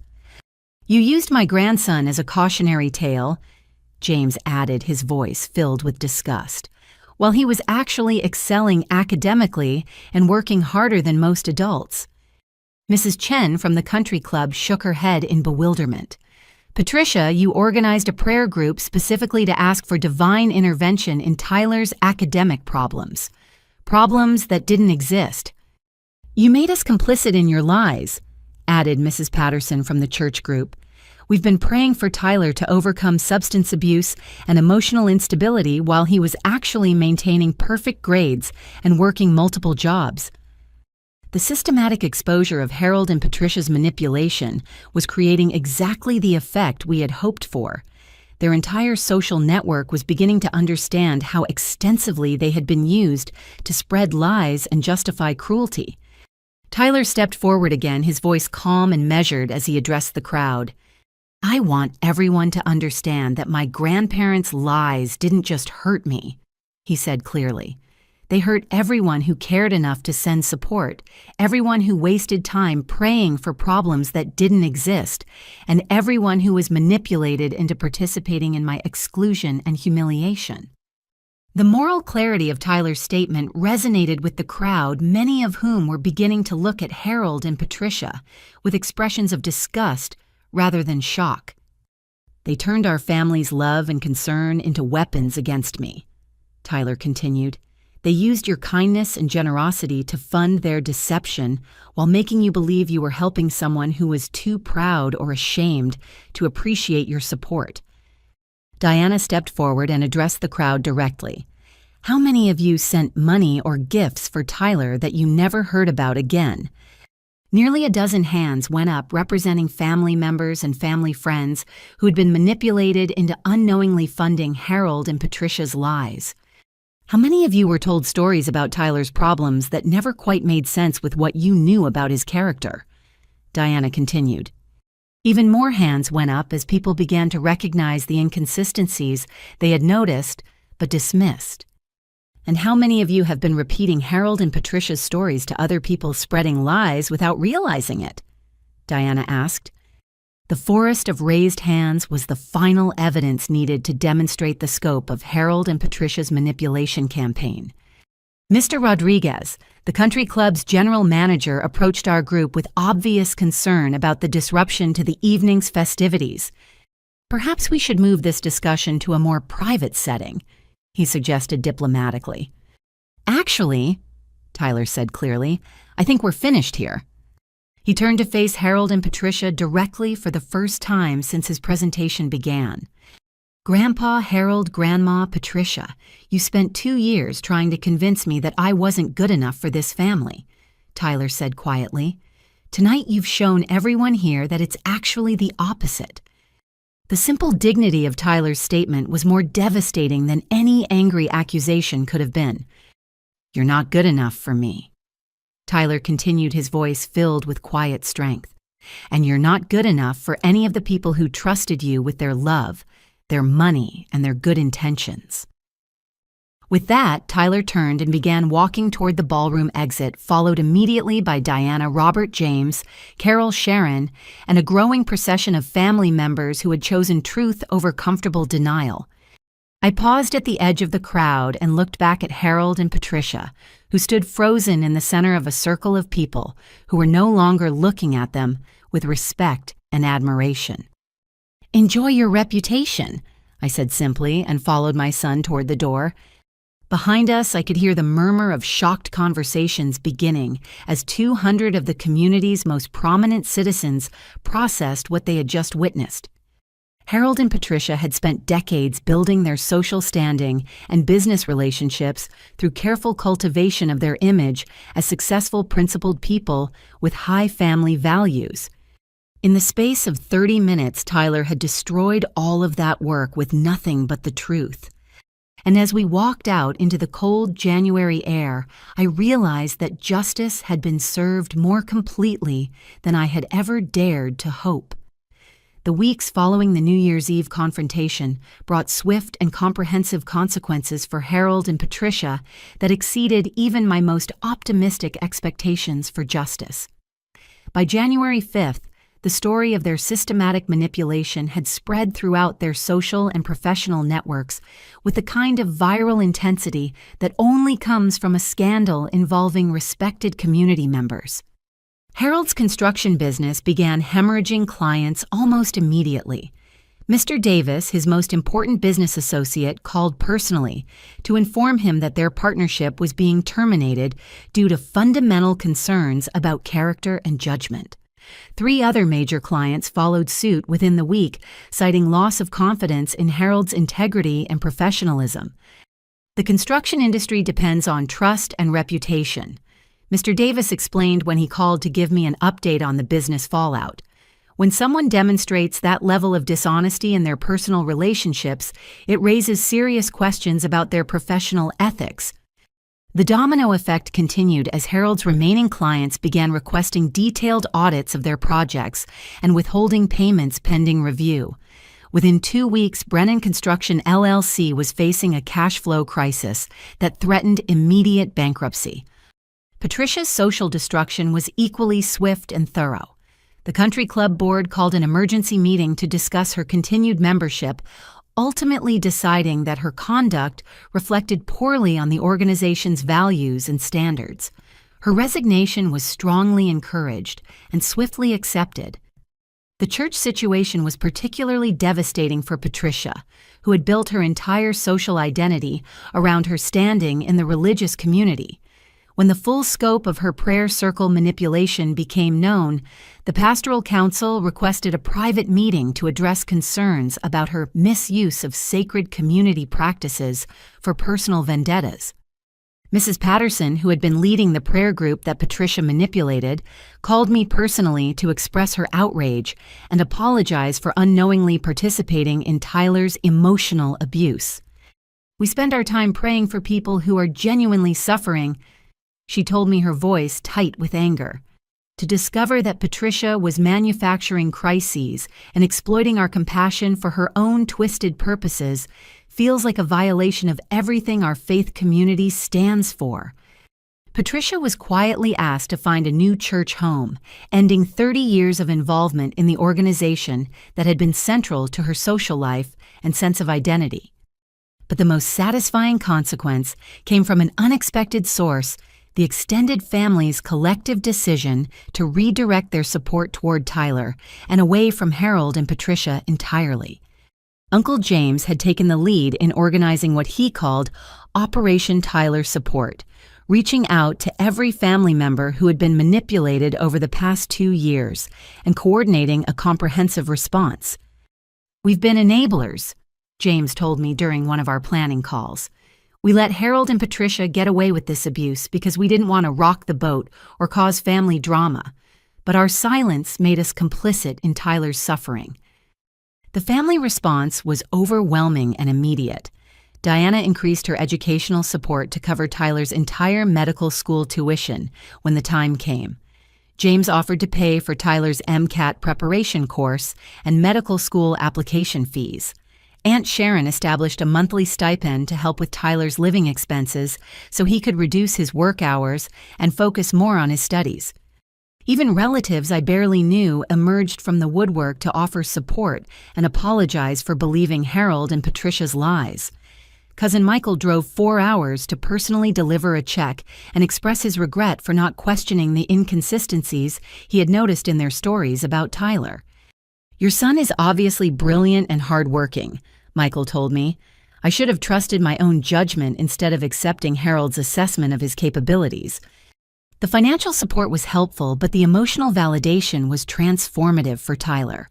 For the first time in years, he was surrounded by family members who celebrated his achievements and supported his dreams, rather than trying to convince him they were unrealistic. "It's like I can finally breathe," Tyler told me one evening as we reviewed acceptance letters from medical school prerequisite programs. "I spent so long doubting myself and trying to prove I was worthy of family love. Now I realize the problem was never with me." The academic opportunities that began opening up for Tyler were equally gratifying. Mrs. Rodriguez, his high school guidance counselor, had contacted several universities to explain the family interference that had led to Tyler's scholarship withdrawals. 2 schools immediately reinstated their original offers, and a third offered an even more generous package based on Tyler's community college performance. Tyler's case has become an example we use in our counselor training, Mrs. Rodriguez told me. "We now have protocols for identifying and documenting family sabotage so we can better protect students from this kind of manipulation." The Regional Medical Center, learning about Tyler's story through their connection to his volunteer work, offered him a paid research assistant position that would provide valuable experience while helping fund his education. "We need more students like Tyler in medicine," the program director explained. "Someone who has overcome significant obstacles and maintained both academic excellence and personal integrity would be a valuable addition to any medical program." By February, Tyler was not just back on track with his original goals, but was actually in a stronger position than he had been before Harold and Patricia's interference. The public vindication of his character and abilities had opened doors that might never have been available otherwise. Meanwhile, Harold and Patricia's isolation from the family and community was becoming increasingly complete. Mark and Jennifer, perhaps recognizing which way the wind was blowing, had quietly distanced themselves from his parents and begun making overtures toward reconciliation with Tyler and me. "We should have spoken up sooner," Jennifer admitted during an awkward coffee meeting in mid-February. "We knew Harold and Patricia were being unfair to Tyler, but we didn't realize how systematic and deliberate their campaign was." Mark nodded uncomfortably. "We were afraid of becoming their next targets if we challenged them. But that fear doesn't excuse our silence while they destroyed Tyler's opportunities." Their apologies felt inadequate given their complicity in Tyler's suffering, but their willingness to acknowledge their mistakes was more than Harold and Patricia had offered. Brad's situation had become increasingly complicated as the full scope of his academic fraud came to light. Yale had launched an investigation into his parents' bribes and was considering both academic sanctions and potential criminal charges. Brad himself was cooperating fully with the investigation, apparently determined to break free from his parents' manipulation and build an honest foundation for his future. "I want to start over," Brad told Tyler during one of their reconciliation conversations. "I want to earn my achievements legitimately, even if that means transferring to a less prestigious school and accepting that I'm not the brilliant student my parents pretended I was." Tyler's response to Brad's situation demonstrated the kind of maturity and compassion that made Harold and Patricia's assessment of his character so obviously wrong. "And the important thing is that you're being honest now," Tyler told his cousin. "It takes courage to admit mistakes and choose integrity over convenience." The contrast between Tyler's gracious response to Brad's fraud and Harold and Patricia's vicious reaction to Tyler's legitimate choices could not have been more stark. By March, the legal consequences of Harold and Patricia's actions were beginning to materialize. Robert Diana's forensic accountant husband had compiled a comprehensive case documenting the theft of money intended for Tyler's education. The total amount exceeded $6,000, enough to qualify for felony charges in our state. The pattern of deception and the systematic nature of the fraud make this a serious criminal matter, Robert explained. They didn't just steal money. They created an elaborate scheme to justify and conceal their theft over a period of years. Several family members were considering filing charges, but Tyler ultimately requested that we pursue civil rather than criminal remedies. "I don't want to send my grandparents to prison," Tyler told me. "I just want them to return the money they stole and acknowledge what they did wrong." Tyler's compassion toward people who had shown him no mercy was remarkable, but it was also strategically wise. The threat of criminal prosecution gave us significant leverage in demanding both financial restitution and public acknowledgement of their misconduct. Harold and Patricia, facing complete social isolation, financial ruin, and potential criminal charges, finally agreed to mediated settlement discussions in late March. The mediation session was held in a neutral conference room with a professional mediator facilitating the conversation. Harold and Patricia arrived looking significantly older and more frail than they had just 3 months earlier, the stress and isolation having taken a visible toll on both of them. "We want to find a way forward that works for everyone," the mediator began diplomatically.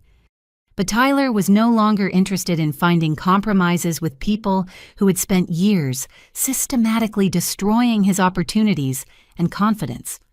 "I want them to return every penny they stole," Tyler said clearly. "I want them to send written apologies to every person they lied to about me. And I want them to acknowledge publicly that their assessment of my capabilities and character was completely wrong."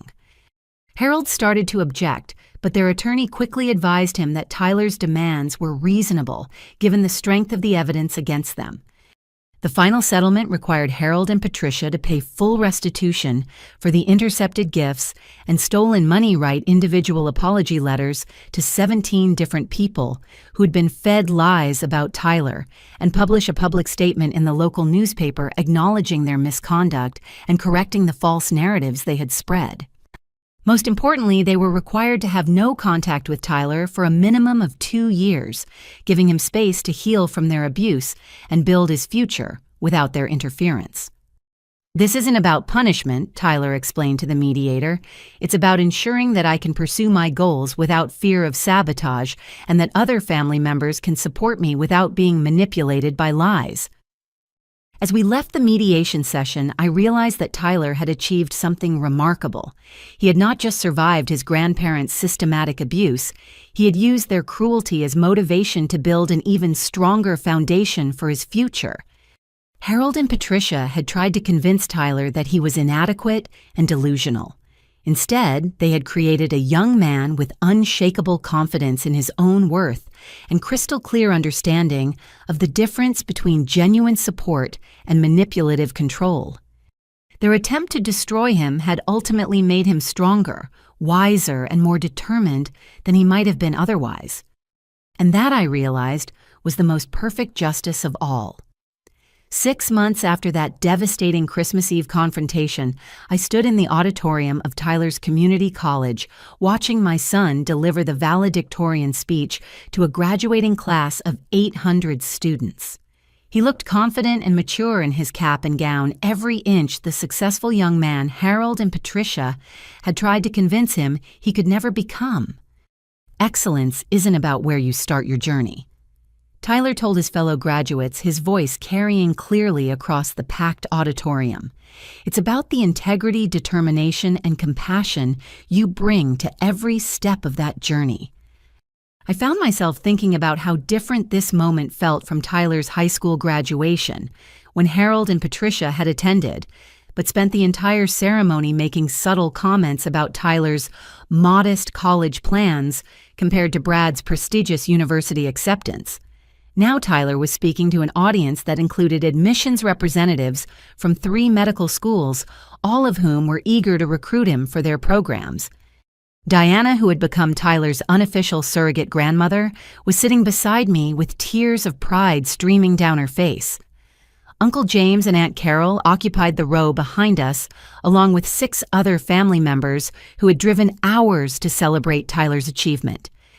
"Look at that boy shine," James whispered to me as Tyler concluded his speech to thunderous applause.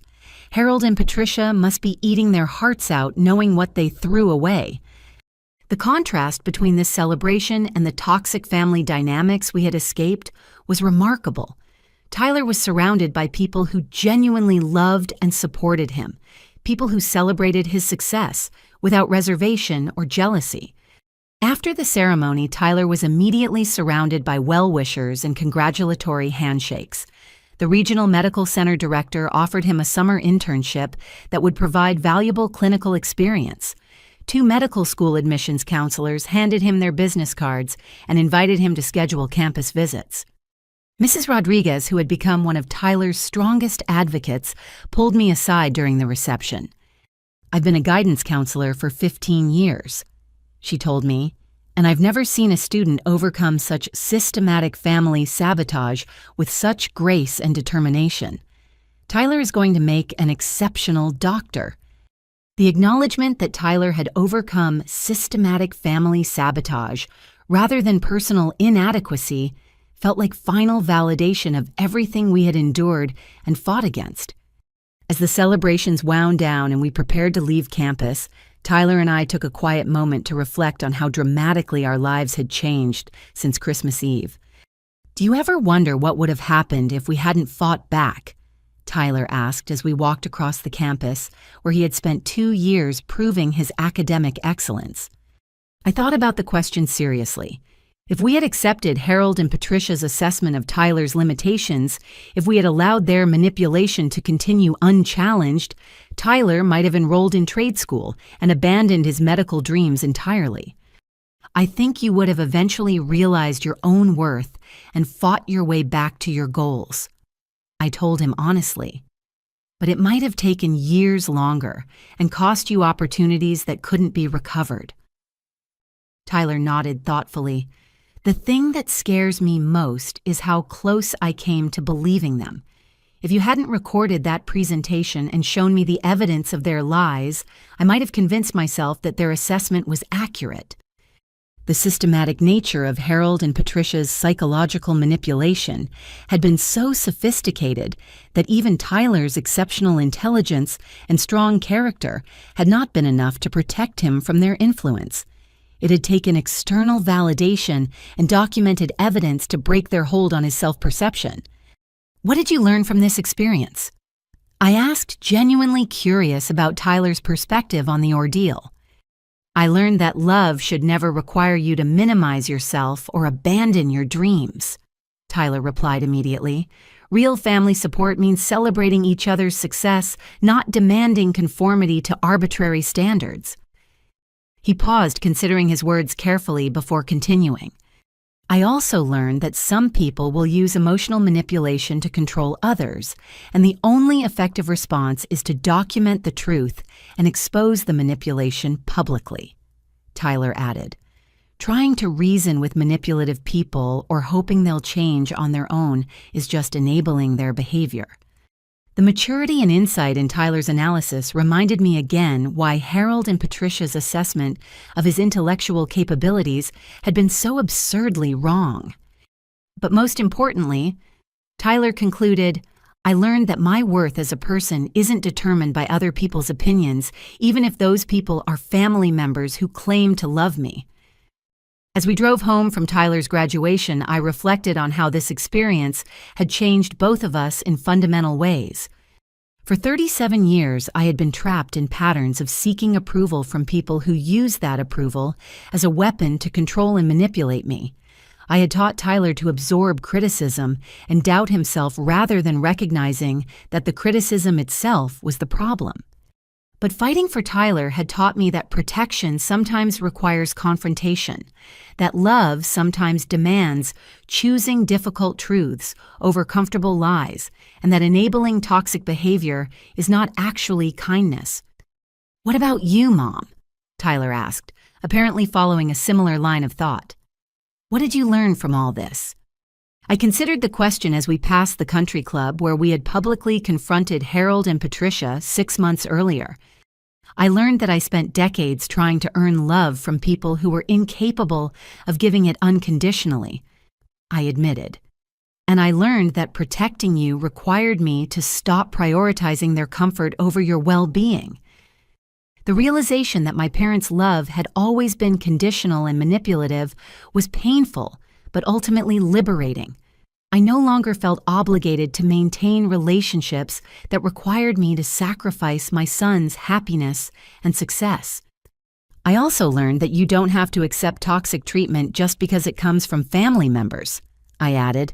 Blood relationships don't give people permission to abuse or manipulate you. Tyler nodded in understanding. "Do you think Harold and Patricia will ever acknowledge what they did wrong?"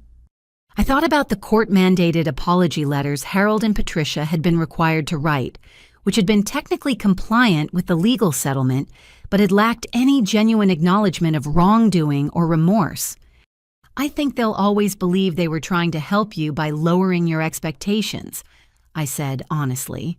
"Some people are so invested in their narrative of superiority that they can't admit when they're fundamentally wrong about someone." As we pulled into our driveway, I noticed an envelope in our mailbox with Tyler's name written in elegant handwriting I didn't recognize. Tyler opened the envelope and read the contents, his face breaking into a wide smile. "It's from the Dean of Students at Regional Medical School," Tyler announced with excitement. "They're offering me a full academic scholarship plus a research stipend. They want me to start in their accelerated program this fall." The irony was perfect. Tyler had been accepted to a more prestigious medical program with better financial support than he would have received if Harold and Patricia had never interfered with his original university plans. Their attempt to limit his opportunities had ultimately led to greater success than he might have achieved otherwise. "There's also a note from Brad," Tyler added, pulling out a second piece of paper. "He's transferring to State University and starting over as a freshman. He says he wants to earn his way into medical school, legitimately following my example." The contrast between Tyler's genuine achievement and Brad's manufactured success had apparently motivated real positive change in his cousin's life. As we settled into our living room to celebrate Tyler's acceptance to medical school, I felt a sense of peace and completion that I had never experienced before. Tyler was surrounded by people who genuinely supported his dreams and celebrated his success. He had opportunities that reflected his actual capabilities, rather than artificial limitations imposed by manipulative family members. Most importantly, he had unshakable confidence in his own worth and clear understanding of the difference between genuine love and conditional acceptance. "You know what the best part is," Tyler said as he reread his acceptance letter. "I'm going to be Dr. Tyler Martin, not because I proved anyone wrong, but because I stayed true to what I knew I was capable of achieving." The distinction was important. Tyler's success was not about defeating Harold and Patricia or proving their assessment wrong. It was about refusing to let their manipulation define his potential and pursuing his goals with integrity and determination. "I'm proud of you," I told my son, and I meant it completely. Tyler had faced systematic psychological manipulation, family sabotage, and deliberate attempts to destroy his confidence and opportunities. He had emerged stronger, wiser, and more determined than ever. But more than that, he had maintained his compassion, his integrity, and his capacity for forgiveness, even toward people who had shown him no mercy. "I'm proud of us both," Tyler replied, reaching over to squeeze my hand. "We protected each other, and we didn't let them destroy what we knew was true about ourselves." As I looked around our modest living room, thinking about the journey that had brought us to this moment, I realized that we had gained something far more valuable than Harold and Patricia's approval. We had gained the certainty that our love for each other was unconditional, that our support was genuine, and that our family bond was strong enough to withstand any external pressure or manipulation. Tyler would go on to medical school, graduate with honors, and become the kind of doctor who changed lives through skill, compassion, and dedication. He would build relationships based on mutual respect rather than power and control, and he would never allow anyone to convince him that his dreams were unrealistic or inappropriate. But even more importantly, Tyler had learned that his worth as a person was not dependent on anyone else's opinion, that genuine love required no sacrifices of dignity or integrity, and that protecting the people you care about sometimes meant confronting those who sought to harm them. Harold and Patricia had tried to teach Tyler that he was inadequate and delusional. Instead, they had taught him that he was strong, capable, and worthy of unconditional love and support. Their greatest failure had become our greatest victory.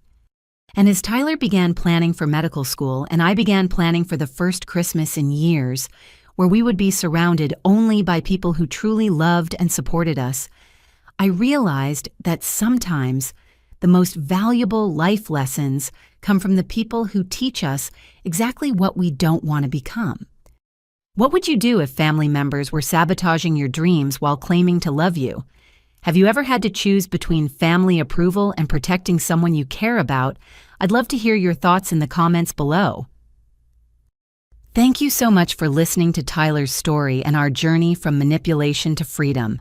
If this story resonated with you, please like this video, subscribe for more real-life stories about family dynamics and personal growth, and share this with anyone who might need to hear that their dreams are valid, regardless of what others might say. Remember, genuine love celebrates your success, supports your goals, and never requires you to make yourself smaller to make others feel bigger. You deserve relationships that build you up rather than tear you down.